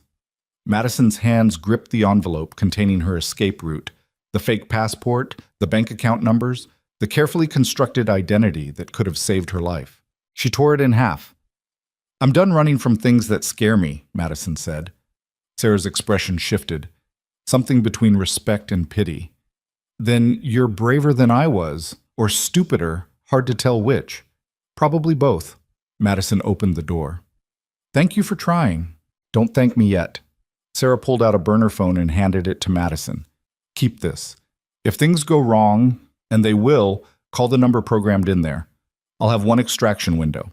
After that, you're on your own." Madison took the phone. "Why are you helping me?" "Because Damien saved my daughter's life when the people I testified against tried to kill her." Sarah's voice flattened. "I owe him, and despite what the media says, he's not the monster they want everyone to believe." She paused. "But he's still dangerous. Remember that when you're deciding how much to trust him." Madison nodded and stepped out into cold November air that smelled like exhaust and distant rain. The SUV pulled away, leaving her alone on a street corner 3 blocks from a decision that would define the rest of her life. Madison started walking. Every step felt like moving through water. Her heart slammed against her ribs hard enough to bruise. Somewhere behind her, federal agents were probably triangulating her phone's location, preparing raids, building cases that would bury her under decades of prison time. Ahead of her, Damien waited in a safe house that might already be surrounded. Both options ended in destruction. Madison chose destruction with him over safety alone. The safe house building loomed ahead, 5 stories of cracked brick and rusted fire escapes that screamed, "Nothing important happens here," to anyone not looking closely enough. Madison climbed the stairs on trembling legs. 5th floor, apartment 5C. She knocked. The door opened before her knuckles left the wood. Damien stood there looking like he'd aged 5 years in 30 minutes. His shirt was half unbuttoned, sleeves rolled up, hair disheveled from what looked like repeated attempts to drag his hands through it. Silver eyes that had been cold and controlled this morning now burned with something raw and desperate. "You came back," he said, voice rough. "I told you I would. People lie." He pulled her inside and locked the 3 deadbolts with shaking hands. Especially when telling the truth costs everything. Madison watched him engage the security measures with the kind of practiced efficiency that suggested he'd done this before. Prepared for raids, planned escapes, survived situations that would have destroyed normal people. "How long do we have?" she asked. "Marcus says 30 minutes before the raid expands to include this location. Maybe less if they're tracking your phone."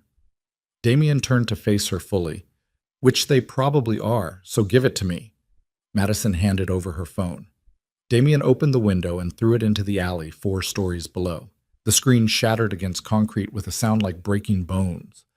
"That was my entire life," Madison said. "Your entire life is standing in this room, deciding whether to trust me." Damien crossed to a duffel bag sitting near the door and pulled out 2 passports. New identities, matching documentation, bank accounts with enough money to disappear for years if we're careful. He handed her one. "Rachel Morgan, Canadian citizen. Corporate consultant, completely clean background." Madison opened the passport and stared at her own face above a name that meant nothing. "Who am I running from?" she asked. "The FBI? Or whoever's been orchestrating this whole thing?"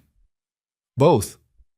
Damien pulled out his phone, not the one he'd been using, a different burner, and showed her a photo. "This is the man who paid Agent Ross to build a case against you instead of me." The photo showed a gray-haired man in an expensive suit standing outside what looked like a federal courthouse. Distinguished, professional, completely unremarkable, except for the cold calculation in his eyes. "I don't know him," Madison said. "Victor Castellanos, federal prosecutor. 20-year career convicting organized crime figures with a 93% success rate." Damien's voice went flat. "He's also been on my family's payroll for the past decade, feeding us information about ongoing investigations in exchange for money that's made him very wealthy and very untouchable." Madison's stomach dropped. "You corrupted a federal prosecutor?" "My father corrupted him. I inherited the arrangement when I took over the organization 8 years ago." Damien set down the phone. Victor has protected me from 17 separate federal investigations, made evidence disappear, buried witnesses, destroyed cases before they could reach grand juries. Then why is he coming after me now? Because 3 months ago, I told him I wanted out. Damien's jaw tightened. I wanted to dismantle the criminal operations, go legitimate, cut ties with everyone who'd helped me build the empire, including him. And he didn't take it well. He told me I couldn't leave until I'd fulfilled certain obligations I'd apparently inherited from my father that I'd never been told about. Damien's expression darkened. When I refused, he said I'd regret it. 2 weeks later, you hired that escort service for your family reunion. Madison's blood went cold. He knew about the service because you own it. He knew about it because he's the one who made sure your request got escalated to me personally instead of going to one of the professional actors. Damien moved to the window and stared out at the street below. Victor positioned you perfectly. He knew I'd remember you from the interview. He knew I'd be curious enough to show up myself. He knew if I spent any time with you at all, I'd want more. So this whole thing, the reunion, the helicopter, everything that's happened since, that was all planned? Not planned. Manipulated. Damien turned back to face her. Victor didn't create our relationship. He just made sure we collided at exactly the right moment for maximum damage. Then he sat back and waited for me to care about you enough that destroying you would destroy me too. Madison's hands clenched. Why not just kill you directly? Because killing me makes me a martyr, makes my organization rally around revenge, creates instability that draws federal attention Victor can't control. Damien's smile was cold. But discrediting me? Making me look weak? Proving I'd sacrifice my empire for a woman? That destroys me from the inside. Makes my own people question my leadership. Gives Victor the excuse he needs to dismantle everything I've built and absorb the profitable pieces for himself. He's not actually a prosecutor, is he? He is. He's just also the criminal he's supposed to be prosecuting. Damien pulled out another phone. How many did he have? And showed Madison a series of financial records. Victor Castellanos owned shell companies in 7 countries, offshore accounts worth an estimated $200 million, real estate holdings that generate enough passive income to fund a small army. Madison scrolled through the evidence with numb hands. This is enough to put him away for life. If anyone believed it came from a legitimate source instead of from me, Damien's voice was bitter. But I'm a known criminal. My testimony is worthless in court. Any evidence I provide will be dismissed as fabricated revenge against a prosecutor who got too close to the truth. Then what do we do with it? We use it as leverage. Damien took back the phone. We make Victor understand that if he destroys you, I'll burn his entire empire to the ground. Consequences be damned. That's mutually assured destruction. That's survival. Damien stepped closer, eyes burning with intensity that made Madison's breath catch. Victor thinks he can use you as a weapon against me. I'm going to prove he's wrong by showing him I'm willing to sacrifice everything, my freedom, my organization, my life, to keep you safe. Damien, that's insane. I know. He cupped her face with both hands. But I told you I'd burn my empire for you, and I meant it. Madison's chest constricted. There has to be another way. There isn't. His thumb brushed across her cheekbone. Victor won't stop until one of us is destroyed. The only question is which one. And I've already decided it's going to be him. How? Damien pulled away and crossed to a laptop sitting on the apartment's single table. Victor's greatest weakness is the same as mine used to be. He thinks he's untouchable. He thinks his position as a federal prosecutor makes him immune to consequences. He thinks wrong. He turned the laptop to show Madison a video file. What is this? She asked. Security footage from Victor's office 3 weeks ago. Watch. Madison hit play. The video showed Victor Castellanos sitting behind a desk, speaking with someone off camera. No audio, but body language suggested a business transaction. Victor pulled out an envelope, handed it to whoever he was meeting, received something in return that looked like a flash drive. The camera angle shifted. The person Victor was meeting came into frame. Agent Ross. Madison's stomach dropped. They're working together. They've been working together for years. Damien's voice was ice. Ross feeds Victor information about ongoing federal investigations. Victor pays him in cash and protection from internal affairs reviews. It's a beautiful arrangement that's kept them both wealthy and powerful. Until you decided to go legitimate and threatened to expose them. Exactly. Damien closed the laptop. So Victor created a scenario where exposing him would also destroy you. He thought that would be enough leverage to keep me silent. Was he right? Damien looked at her with eyes that held something terrifyingly close to devotion. 3 weeks ago, yes, before I really knew you, before I understood what losing you would mean, I probably would have backed down to keep you safe. And now? Now I'd rather watch the world burn than let him take you from me. His voice dropped lower. So we're going to give Victor a choice. He drops the investigation into you, destroys the fabricated indictment, and disappears from our lives permanently. Or I release this footage along with every financial record, every corrupt transaction, every piece of evidence proving he's been running a criminal empire from inside the federal prosecutor's office. Madison's pulse hammered. He'll never agree to that. He will when he realizes the alternative is spending the rest of his life in the same prisons he's spent 20 years filling. Damien pulled out yet another phone. I'm calling him now. You're going to listen to every word, and then you're going to decide if you still want to run with me after hearing exactly what kind of monster I become when someone threatens what's mine. Damien, he was already dialing. The phone rang twice before a smooth, professional voice answered. Moretti, I was wondering when you'd call. Victor. Damien's voice could have frozen steel. We need to discuss Madison Cole. Do we? Victor sounded amused. Because from where I'm sitting, there's nothing to discuss. She's been indicted on 17 federal charges. She'll be arrested within 24 hours, and you'll watch the woman you foolishly fell for disappear into a prison system where I have more influence than you could possibly imagine. You fabricated the indictment. I built a legitimate case using evidence your relationship with her provided. Victor's voice hardened. She's guilty, Damien, of conspiracy, of obstruction, of knowingly assisting your criminal operations by maintaining an intimate relationship with you while you're under federal investigation. She didn't know I was under investigation. Ignorance isn't a defense, and besides, we both know she's smarter than that. She interviewed you 6 months ago using a false identity. She knew exactly who you were, which makes her either a co-conspirator or an undercover investigator. Victor paused. Either way, she's mine now. Damien's hands tightened around the phone. I have evidence of your corruption, financial records, video footage, proof you've been running a criminal enterprise from inside the prosecutor's office for years. Silence. Then Victor laughed, cold and genuinely amused. And who would believe that evidence coming from you? You're a known criminal, Damien. Your testimony is worthless. Any evidence you provide will be dismissed as fabricated revenge. Not if it comes from Madison. The laughter stopped. Excuse me? Victor's voice went dangerously quiet. Madison Cole, investigative journalist with a reputation for exposing corruption. If she publishes the evidence showing you're corrupt, if she writes a story documenting every transaction, every payoff, every crime you've committed while pretending to prosecute criminals, people will believe her. Damien's smile was savage. Because unlike me, she has credibility. And you just gave her the perfect motivation to destroy you by threatening to put her in prison for crimes she didn't commit.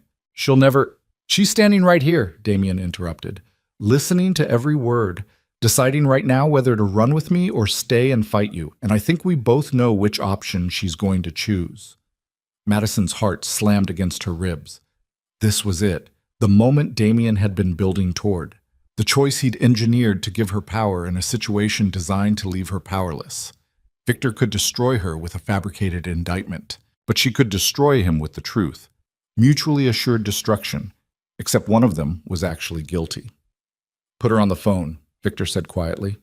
Damien looked at Madison, silent question in his eyes. She took the phone. Hello, Victor, Madison said, voice steadier than she felt. Miss Cole. Victor's tone shifted. Professional, almost sympathetic. You're making a terrible mistake. Damien Moretti is using you as a weapon against me. Once you've served your purpose, he'll dispose of you the same way he's disposed of everyone else who got too close. Like Sarah Chen? Exactly like Sarah Chen. Victor's voice hardened. Do you know what really happened to her? Not the pretty story Damien told you about witness protection and new identities. The truth. Madison's throat tightened. Tell me. Sarah Chen testified against Damien's organization, provided evidence that should have sent him to prison for 20 years. But the evidence mysteriously disappeared before trial. Witnesses recanted. The case collapsed.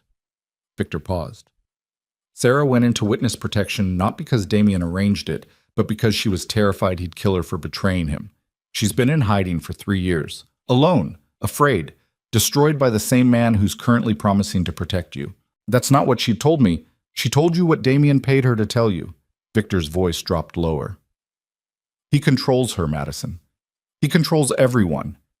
And if you align yourself with him against me, you'll spend the rest of your life looking over your shoulder wondering when he'll decide you're too dangerous to keep alive. Madison looked at Damien. He stood perfectly still, expression unreadable, waiting to see if she'd believe Victor's version over his. You're lying, Madison said into the phone. Am I? Victor sounded genuinely curious. Then ask Damien what happened to the last journalist who investigated him. Ask him what happened to Rebecca Lawson, the identity you used to interview him. Ask him if that was really just a coincidence that you chose the same name as a woman who disappeared 2 years ago after getting too close to the truth about his operations. Madison's blood went cold. She looked at Damien. Rebecca Lawson was a real person? Damien's jaw tightened. Yes. What happened to her? She was an investigative journalist for the Tribune. She spent 6 months building a case against my organization, got close to people I worked with, convinced them to talk, built evidence that should have buried me. His voice flattened. Then she disappeared. Did you kill her? No. Damien's eyes held hers without flinching.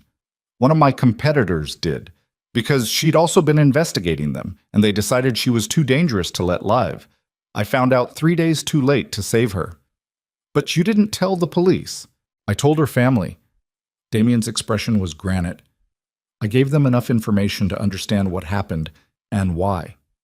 I made sure the people responsible paid for it, and I've spent 2 years making sure no other journalist ends up the same way by discouraging anyone from investigating too deeply.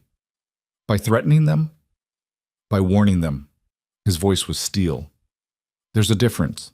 Victor's laugh crackled through the phone. Do you hear how he justifies murder, Madison? How he makes violence sound like protection? That's what he'll do to you eventually. Twist the truth until you can't tell the difference between safety and captivity. Madison's hands shook. What do you want, Victor? I want you to walk away from Damien Moretti. Right now. Today. I'll drop the fabricated indictment. Destroy the evidence against you. Give you your life back. His voice softened with false sympathy. All you have to do is walk out that door and never look back. And if I don't, then I'll make sure you spend the next 20 years in federal prison watching Damien build a new empire while you rot in a cell for crimes you actually didn't commit. Victor's voice went cold. Your choice, Miss Cole. Freedom or loyalty. You can't have both. Madison looked at Damien, at silver eyes that held desperation and devotion, and the terrible certainty that whatever she chose right now would define both their futures. I choose loyalty, Madison said. Victor's silence was deafening. Then, you're making a fatal mistake. Probably. Madison's voice was steady now. But it's my mistake to make, and I'm done letting people like you tell me what choices I'm allowed to have. Then you've sealed your fate. Victor's professional mask cracked completely. I'll destroy you, Madison Cole. I'll destroy Damien, and I'll make sure everyone who ever cared about either of you understands exactly what happens to people who cross me. Try it, Madison said, and I'll publish every piece of evidence Damien's given me. I'll write a story documenting every corrupt transaction you've made. I'll expose you as the criminal you've been prosecuting for 20 years, and I'll make sure your name becomes synonymous with everything wrong with the justice system you've spent your career pretending to protect. She hung up. The silence in the apartment was absolute. Madison's hands trembled as she set down the phone. That was either the bravest thing I've ever witnessed, Damien said quietly, or the stupidest. I'm genuinely not sure which. Both, Madison whispered. Definitely both. Damien crossed to her and pulled her into his arms. Not gentle, not careful, just desperate and fierce and achingly real. I'm going to protect you, he said into her hair. Whatever it takes. Whoever I have to destroy. You're mine now. And I don't let go of what's mine. Madison pressed her face against his chest and tried to stop shaking. What happens now? Now we run. Damien pulled back enough to meet her eyes. We have maybe 15 minutes before Victor mobilizes every resource he has to find us. We get to the airport, we get on that plane. We disappear before he can stop us. And then? Then we figure out how to destroy him from a distance. Damien's smile was cold. Because Victor made a fatal mistake. He threatened you. And I've built my entire empire on making examples of people who threaten what belongs to me. A phone buzzed. Not Damien's burner. Not the one Madison had used to call him. The one Sarah had given her. Madison pulled it out with shaking hands. Text message from an unknown number. Victor just activated a kill team. 6 professionals. Former military. They're heading to your location now. You have maybe 8 minutes. Marcus can't reach you in time. The only exit is the fire escape facing the alley. Go now. Madison showed Damien the message. His expression went from controlled to lethal in half a second. How does Sarah know? Madison started. Doesn't matter. Damien grabbed the duffel bag and threw it over his shoulder. We're leaving. He pulled Madison toward the window. Sirens erupted outside. Boz. Close, getting closer. Not police sirens. Something else. Damien looked out and his face went pale. That's not the kill team. That's... The apartment door exploded inward, not kicked, not forced, blown apart by shaped charges that turned solid wood into shrapnel. Smoke filled the room. Through it came Agent Ross and 4 tactical agents in full combat gear, weapons raised, expressions cold and professional and absolutely final. Damien Moretti, Ross's voice cut through the chaos. Madison Cole. You're both under arrest for conspiracy to obstruct justice, fleeing prosecution and accessory to federal crimes. Get on the ground, hands behind your heads, now. Damien moved to shield Madison with his body. Don't, Ross said quietly, weapon aimed at Damien's chest. I will shoot you if you make me, and I'd really prefer not to do the paperwork. Madison's heart hammered so hard she thought it might crack her ribs. This was it. The end. 8 minutes had become 8 seconds, and they'd lost. Damien's hands slowly moved away from Madison. Then he said something in Italian, fast, urgent, directed at someone Madison couldn't see. The window behind them shattered, not from gunfire, from Marcus crashing through it from the fire escape, moving with the kind of brutal efficiency that came from decades of military training. He hit the first tactical agent before anyone could react, disarming him with movements so fast Madison's eyes couldn't track them. Chaos erupted. Ross turned his weapon toward Marcus. Damien moved, not toward Ross, toward Madison. He grabbed her, spun her toward the shattered window, and shoved her through it with enough force to send her sprawling onto the fire escape. Go, he shouted. Down the fire escape. Don't stop. Marcus will cover you. I'm not leaving you. You don't have a choice. Damien's eyes burned with something beyond desperation. If they take you, Victor wins. So you run. You survive. You tell the world what he did. You make sure my death means something. Your death? Gunfire exploded inside the apartment. Madison screamed.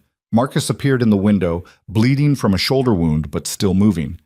Go, Miss Cole! Now! He shoved her toward the fire escape stairs. Madison ran. Down rusted metal stairs that shook under her feet.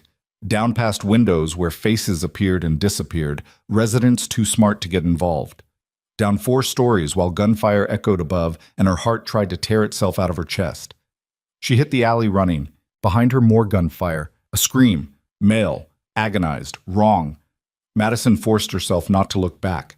She ran through alleys that smelled like garbage and desperation. Lungs burning, vision blurring with tears she couldn't afford to shed. A black SUV screeched around the corner. Sarah Chen behind the wheel. Get in! She shouted. Madison threw herself into the passenger seat. The SUV accelerated before she'd even closed the door. Damien! Madison gasped. I know. Sarah's voice was flat. Marcus triggered the emergency protocol, which means Damien's either captured or dead. We have to go back. We can't. Sarah took a corner so fast the tires screamed. That's what the protocol means. Keep Madison safe at all costs, even if it costs everything else. I don't care about the protocol. Damien does. Sarah's eyes flicked to the rearview mirror. And he just sacrificed himself to give you time to escape. So you're going to honor that sacrifice by surviving long enough to destroy the man who orchestrated this entire nightmare. Madison pressed her hands against her face and tried not to scream. Behind them, sirens wailed. Ahead of them, the city sprawled in darkness. And somewhere in a blown-apart safe house, Damien Moretti was either bleeding out or being dragged into federal custody while Madison ran like the coward she'd sworn she'd never be. Sarah's phone rang. She answered on speaker. "Talk to me." Marcus's voice came through, rough with pain. "They have him. Damien surrendered to prevent them from pursuing Madison. Ross is transporting him to federal holding right now." "Is he hurt?" "Took a round in the side, not fatal, but he needs medical attention they're not giving him." Marcus exhaled roughly. "Ross wants to break him before lawyers arrive, before media gets wind of the arrest, before anyone can interfere." "How long do we have?" "Unknown, but Ross is operating off books right now, which means whatever he's planning, it's not official procedure." Sarah's hands tightened on the wheel. "Where are they taking him?" "I don't know, but Victor Castellanos just arrived at the scene, and he looked—" Marcus's voice cracked. "He looked like a man about to commit murder and call it justice." The line went dead. Sarah drove in silence for 3 blocks before pulling into an underground parking garage and killing the engine. She turned to Madison. "Here's what's going to happen," Sarah said. "I'm going to get you out of the country. Tonight. Within 2 hours. I have resources Damien doesn't know about, extraction routes Victor can't track. You'll be safe. And Damien? Damien's going to face whatever Victor has planned for him." Sarah's expression was granite. "And there's nothing you can do about it except survive long enough to make sure his sacrifice means something." Madison's hands clenched into fists. "No. Madison, no." She met Sarah's eyes with a certainty that came from somewhere deeper than logic or self-preservation. "I'm not running while the man I love is being tortured by a corrupt prosecutor. I'm not saving myself by abandoning him. I'm done being a coward. Going back is suicide. Then I'll die." Madison's voice was steel. "But I'll die fighting instead of living with the knowledge that I ran when he needed me most." Sarah stared at her for a long moment. Then she smiled, grim and fierce and genuinely impressed. "Okay," Sarah said. "Then we're going to need weapons, a very stupid plan, and the kind of luck that doesn't actually exist." She started the engine again. "Because we're about to wage war against a federal prosecutor who has unlimited resources and absolutely nothing to lose." "What kind of plan?" "The kind where we break into a federal facility, extract a wounded Mafia boss from custody, and escape before Victor Castellanos realizes what's happening." Sarah's smile was savage. "It's going to be loud, bloody, and probably get us both killed." "When do we start?" "Now." Sarah pulled out her phone and made a call. "Marcus, I need you to gather everyone still loyal to Damien, everyone who owes him. Everyone who'd rather die than watch Victor Castellanos destroy the man who saved their lives." "How many people are we talking?" Marcus asked. "Enough to storm a federal holding facility and extract one extremely stubborn Mafia boss who just sacrificed himself to save the woman he loves." Sarah glanced at Madison. "Because apparently Madison Cole is just as stubborn, and I'm too old to let her wage war alone." Madison's chest tightened with something that felt dangerously close to hope. "We're going to get him back," she said. "Probably not," Sarah replied honestly. "But we're going to die trying, and that's better than living with regret." The SUV accelerated out of the parking garage and back into the November night. Somewhere across the city, Damien Moretti was being held by people who wanted to destroy him.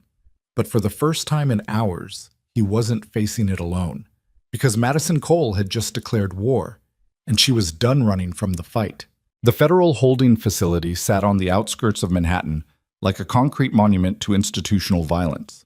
12 floors of reinforced steel and bulletproof glass, designed to contain the kind of people society had decided didn't deserve second chances. Madison stared at it through the SUV windshield and felt her resolve waver for the first time since deciding to wage war against Victor Castellanos. "That's a fortress," she said quietly. "Yes." Sarah's voice was flat. Which is why we're not going through the front door. Marcus sat in the back seat, shoulder wrapped in makeshift bandages that were already bleeding through. He'd gathered 6 people in the past 90 minutes. Former associates of Damien's organization who owed him enough to risk their lives breaking into a federal facility. Not an army. Barely a squad. But it was what they had. The building has 3 entry points, Marcus said, pulling up blueprints on a tablet. Main entrance with armed guards and metal detectors. Loading dock in the rear with vehicle barriers and surveillance. And a service entrance on the east side used by maintenance crews. Which one are we using? Madison asked. None of them. Marcus zoomed in on a section of the blueprint. We're using the underground parking garage. It connects to the building's lower levels through a service tunnel that's only monitored by cameras, not guards. Sarah's contact in building maintenance is going to create a power surge that kills the cameras for approximately 4 minutes. 4 minutes to get in, find Damien, and get out? Madison's voice cracked. That's impossible. It's all we have. Sarah checked her watch. The surge happens in 12 minutes, which means we move now or we don't move at all. Madison's hands trembled as she pulled on the Kevlar vest Sarah had provided. Too large, designed for someone with actual combat training instead of a freelance journalist who'd never held a gun in her life. Sarah handed her a pistol. I don't know how to use this, Madison said. Point it at things you want to stop existing. Pull the trigger. Repeat until the threat is neutralized or you're dead. Sarah's voice held grim humor. It's not complicated. I've never shot anyone. You're about to. Sarah met her eyes with the kind of hard certainty that came from experience.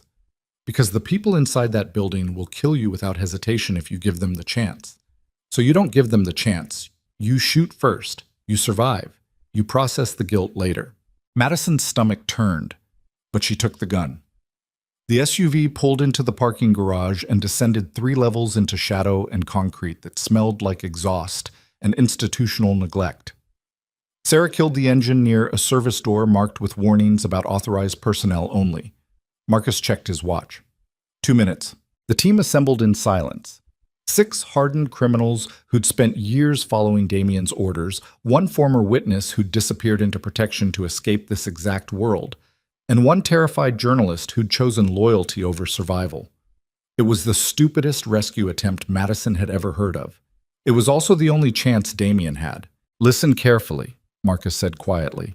We have 4 minutes from the moment the power surge hits. We go in fast.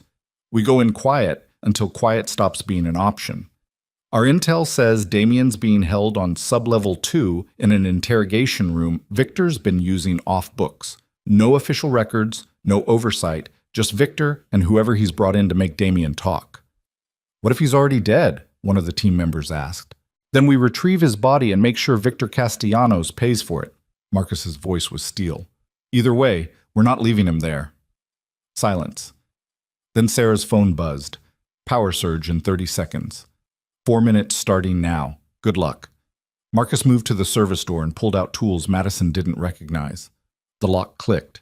The door opened into darkness that smelled like mildew and violence. They went in. The service tunnel was narrow and poorly lit, lined with pipes that dripped condensation and electrical conduits that hummed with dangerous current.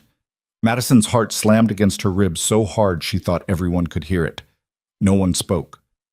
They moved through the tunnel like ghosts, weapons raised, every step calculated to minimize noise. Ahead, the tunnel opened into a wider corridor. Marcus held up a fist. Everyone stopped. He peered around the corner, then pulled back and made hand signals Madison didn't understand.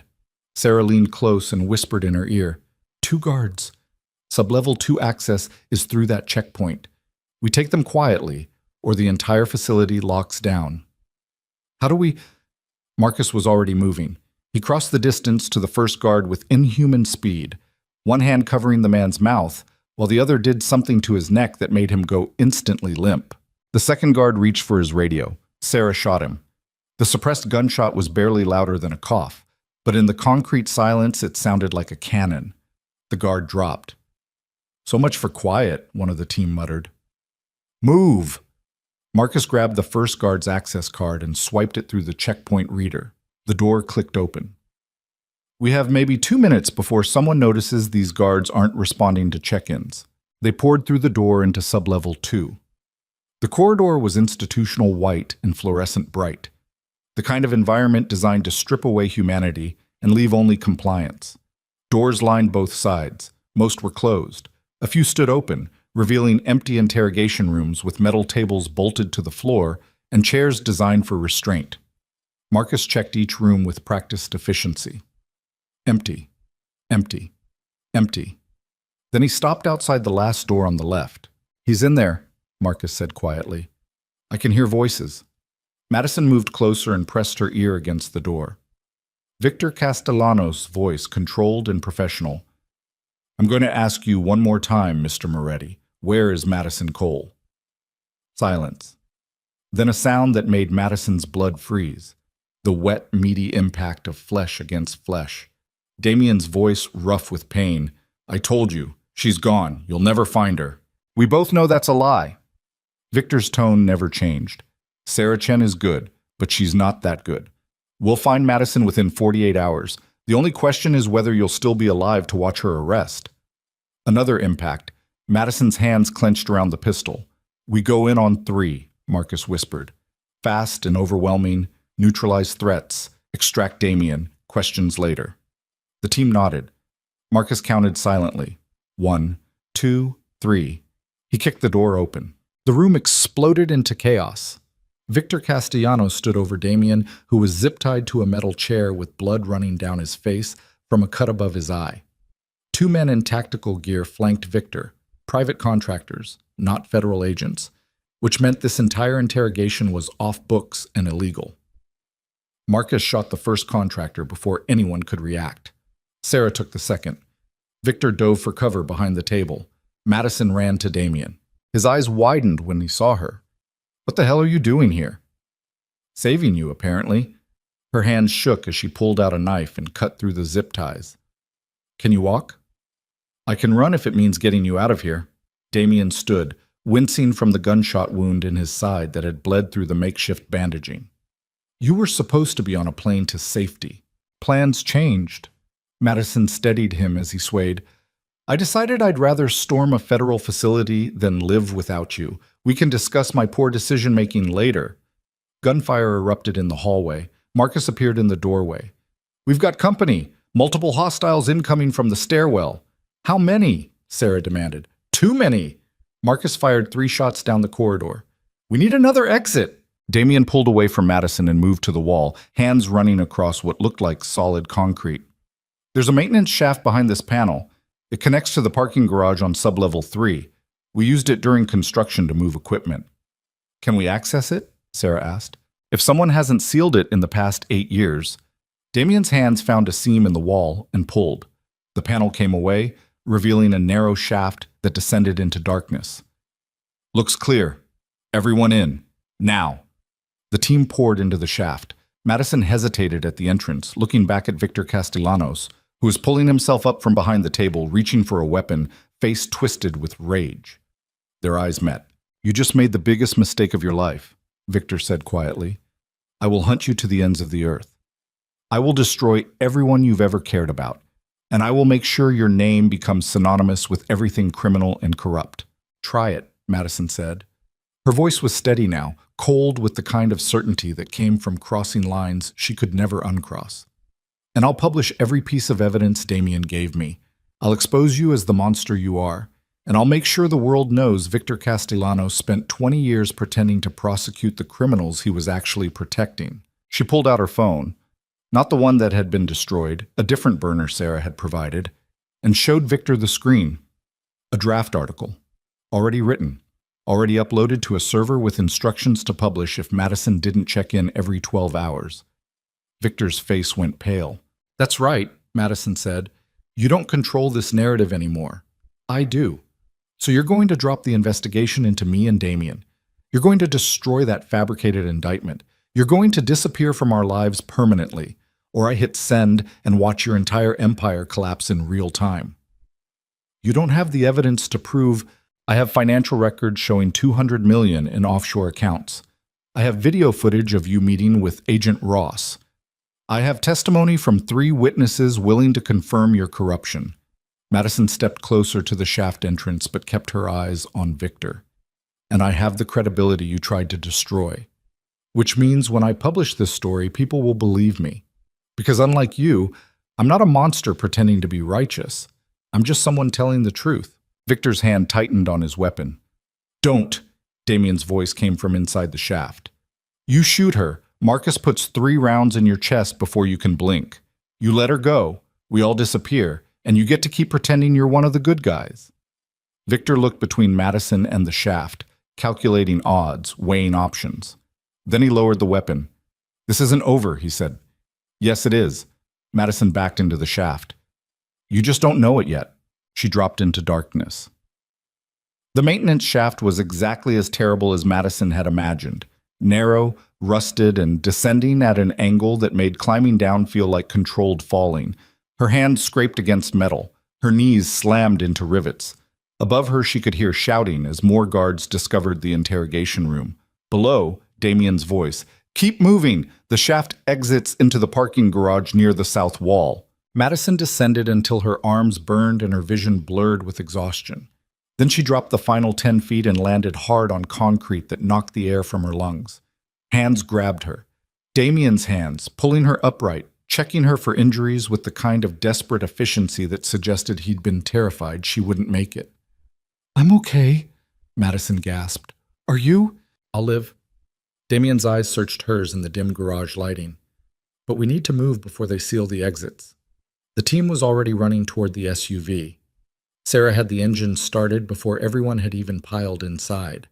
They accelerated out of the garage with tires screaming, burst through the barrier arm like it was made of paper, and hit the street doing 60 miles an hour. Behind them, alarms wailed. Ahead, the city sprawled in midnight darkness. No one spoke for the first 3 minutes.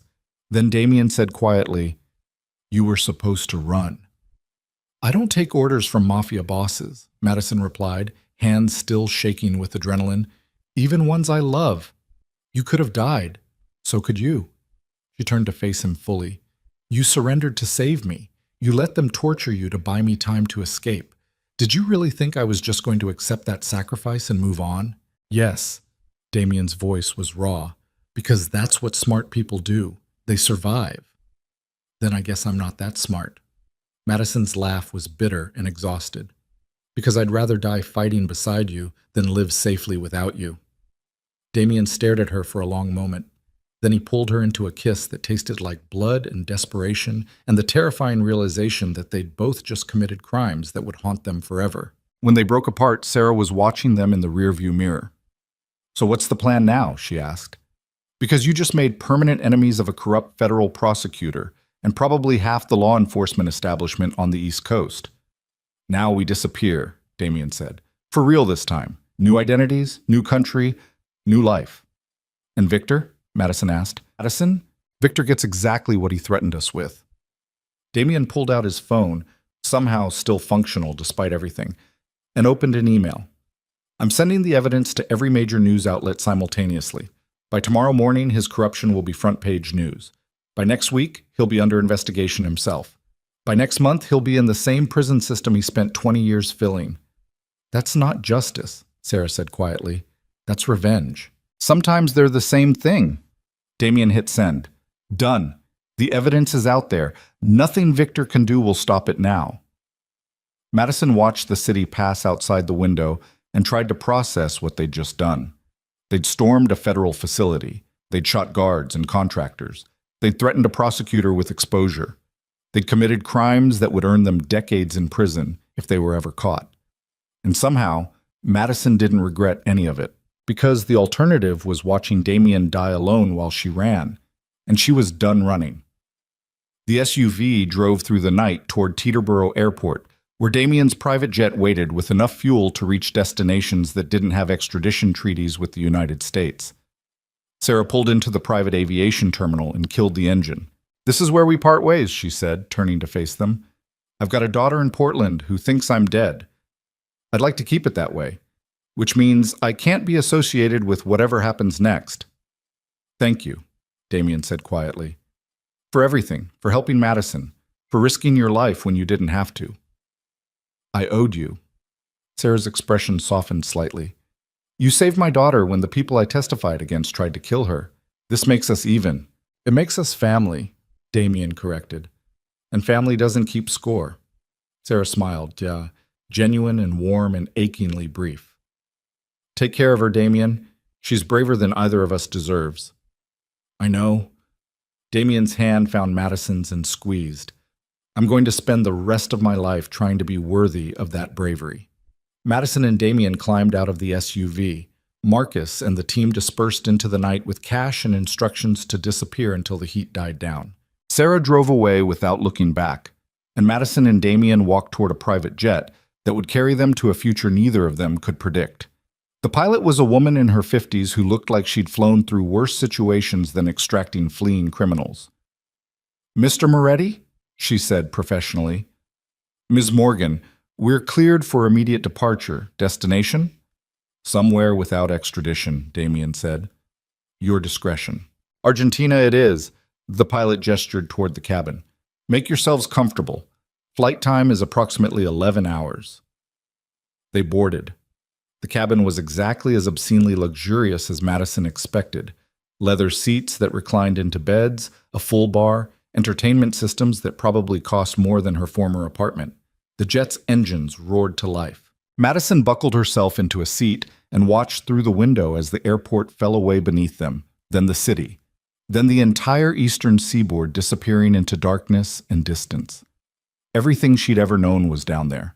Her mother, her career, her entire identity as Madison Cole. All of it gone.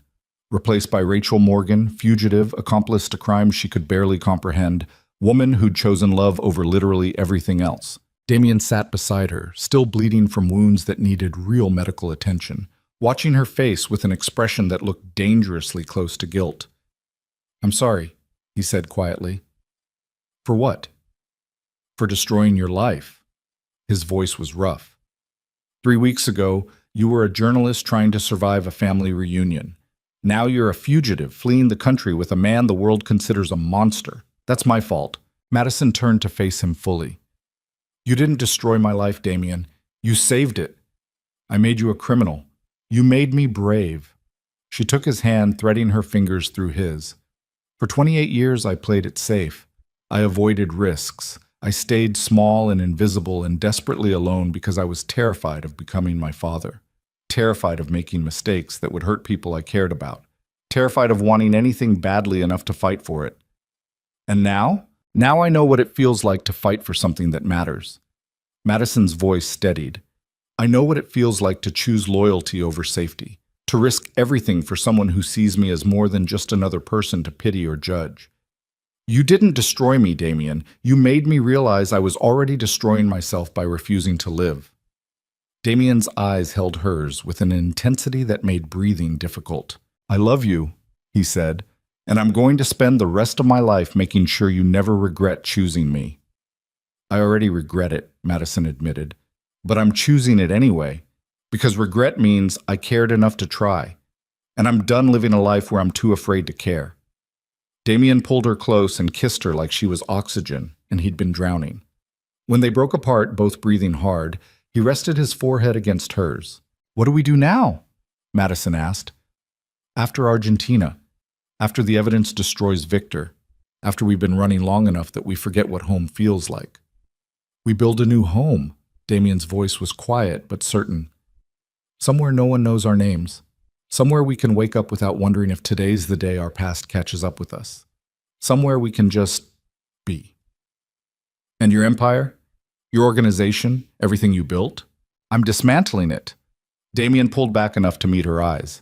Before we left, I sent instructions to liquidate every criminal operation, redirect the money into legitimate businesses or charitable foundations, cut ties with everyone who profited from violence. He paused. I meant what I said about wanting out, about wanting something real. You just gave me the courage to actually do it. Madison's chest tightened. That's going to make you enemies. I already have enemies. His smile was grim. At least now I'll have something worth protecting more than power. The jet climbed higher, leaving the eastern seaboard behind and heading south toward a future neither of them could predict. Madison closed her eyes and let exhaustion pull her under. When she woke, sunlight was streaming through the cabin windows and Damien was asleep beside her, hand still holding hers like he was afraid she'd disappear if he let go. Madison watched him sleep and thought about the past 3 weeks. The helicopter landing on her quiet street. The family reunion where Damien had defended her without hesitation. The penthouse negotiations that had turned into something real. The federal interrogation that had tried to destroy her. The choice to fight instead of run. None of it had been easy. None of it had been safe. But all of it had been worth it. Because Madison Cole, now Rachel Morgan, had finally learned what it meant to be brave enough to want something badly enough to burn for it. The jet touched down in Buenos Aires 12 hours later. Argentina sprawled beneath them in summer heat and unfamiliar beauty. A city where no one knew their faces, no one cared about their crimes, and no one would ask questions they didn't want to answer. Immigration was easier than it should have been, which suggested Damien had paid someone significant money to look the other way. They took a car to a house in the suburbs, modest by Damien's standards, which meant it was still nicer than anywhere Madison had ever lived. The house had a garden, a view of mountains, enough distance from the city to feel like safety. It felt like the beginning of something instead of the end. Madison stood in the garden, watching sunset paint the mountains gold, while Damien spoke with contractors about security systems and escape routes because old habits died hard. Her phone buzzed. The burner Sarah had given her. Text message from an unknown number.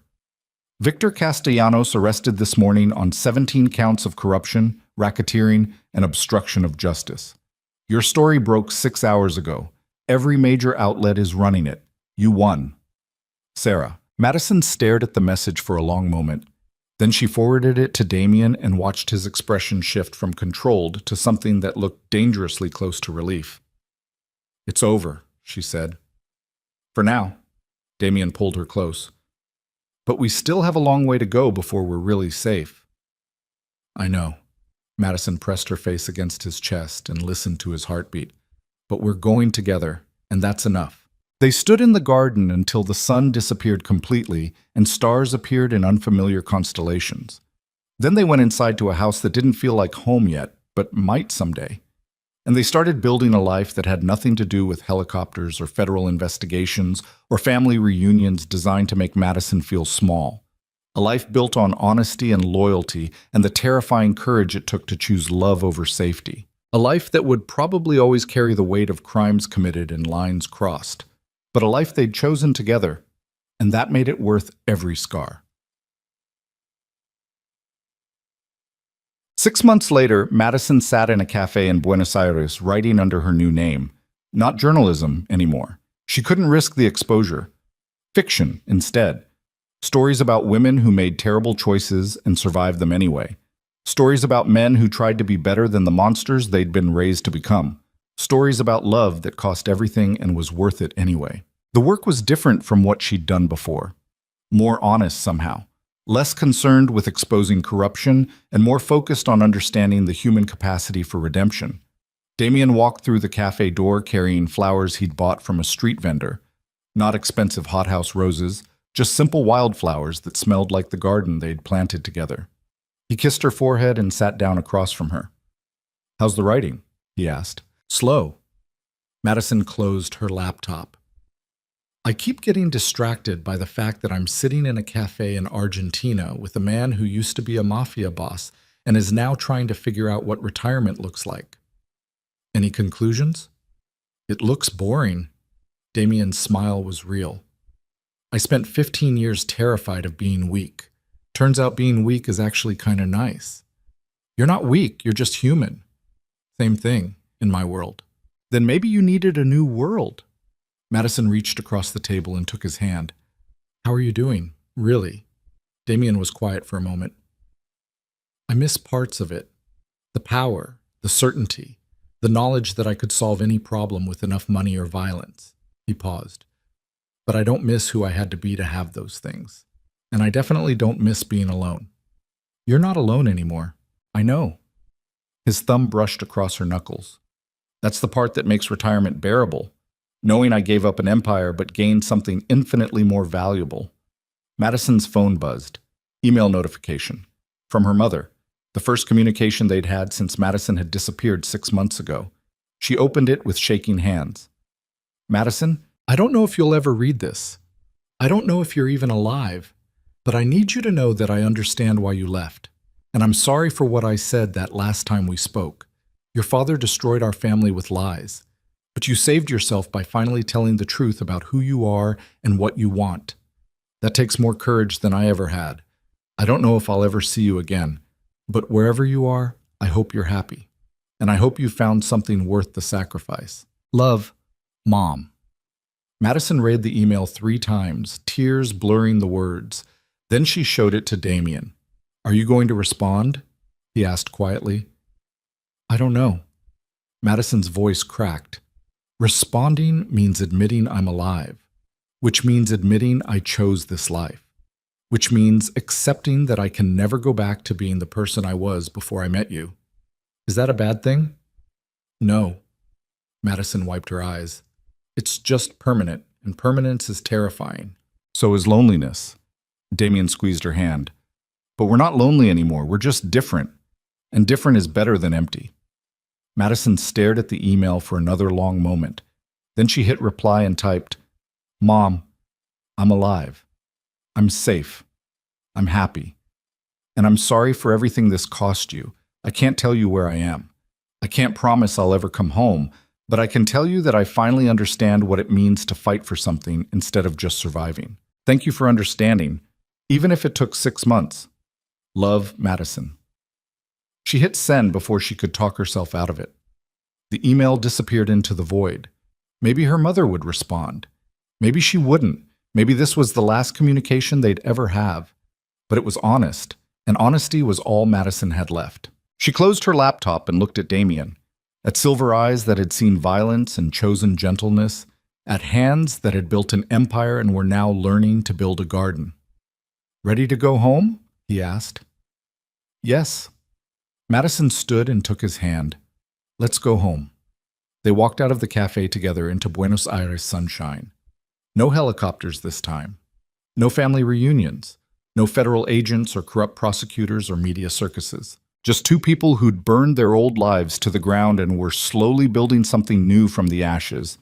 It wasn't perfect. It wasn't safe. It wasn't anything Madison had imagined when she'd hired a fake fiancé to survive one brutal family dinner. But it was real. And real was enough. Damien pulled her close as they walked through streets that smelled like empanadas and coffee and the distant promise of rain. I love you, he said quietly. I know. Madison smiled against his shoulder. You told me by landing a helicopter on my street. I told you by choosing you over everything else. Same thing. They walked home to a house with a garden and a view of mountains and enough distance from their past to feel like maybe, someday, they'd finally be free of it.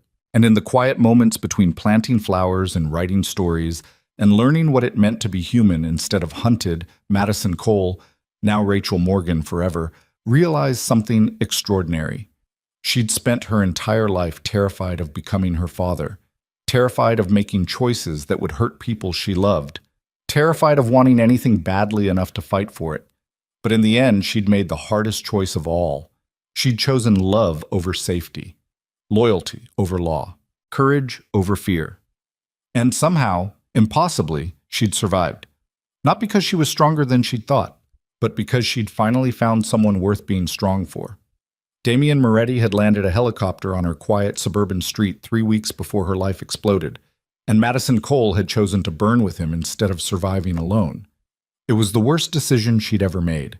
It was also the best. And that paradox, the way terrible choices could lead to beautiful outcomes, the way monsters could become human when someone loved them enough to see past the violence, became the foundation of every story Madison wrote for the rest of her life. Stories about redemption and sacrifice and the terrifying courage it took to choose love when the world said you should choose survival. Stories that were entirely fictional, except for the parts that weren't. And in a garden in Buenos Aires, while sunset painted the mountains gold and wildflowers bloomed in soil they'd planted together, Madison and Damien built a life that had nothing to do with the people they'd been and everything to do with the people they were becoming. It wasn't the ending Madison had imagined, but it was the ending she'd chosen, and that made all the difference.